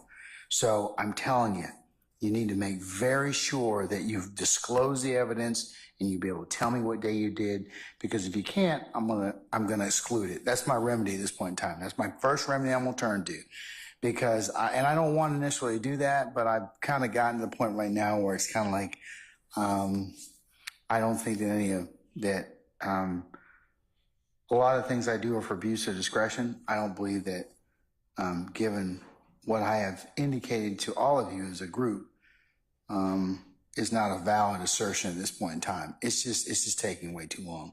So you all can help me out or help yourselves out by identifying issues, and then if we got to kind of just take them out of turn, and I got to take a day and deal with them, that's fine. But I need to make sure that everybody's kind of on the same sheet of music, that we're not kind of just stopping things. Oh, I wasn't given that. Or like I indicated earlier, we just found something on Instagram last night. Well, then it should have been turned over within the hour that you found it. With a we need to talk to the court in the morning about it first thing. So a lot of times, so we can be kind of forearmed and take care of it. So that's what I kind of want everybody to kind of work on. I'm not interested necessarily in taking up your weekend. I really am not. I'm not interested in holding any of you in court, but those are tools.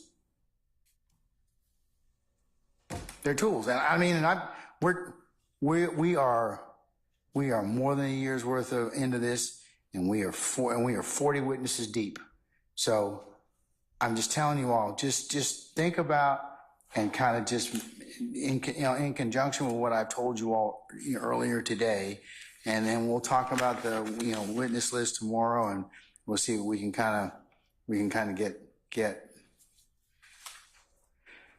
proceed better with. All right. So that's tomorrow. We'll start at 11, whatever, and when we're finished that discussion, we'll be done for the day. And then at 9 a.m. on, where's Captain Kendall? Is she back? Brown, can you radio over, please? Right now, I'm looking to handle, Ms. Love, as I mentioned very early, you and your team, your response needs to be filed, and it's by 5 tomorrow, and I need to have a copy of that so I can read it. And then my plan is to take that up on the 4th Thursday at 9 a.m. Okay? All right, any other ministerial councils? Not on behalf of Mr. Williams. All right, then I will see you all tomorrow morning at 11, okay? All right, we're in recess. Thank you much. So she's on the way up. Okay, you can come upstairs. You want me? She can come upstairs. Okay.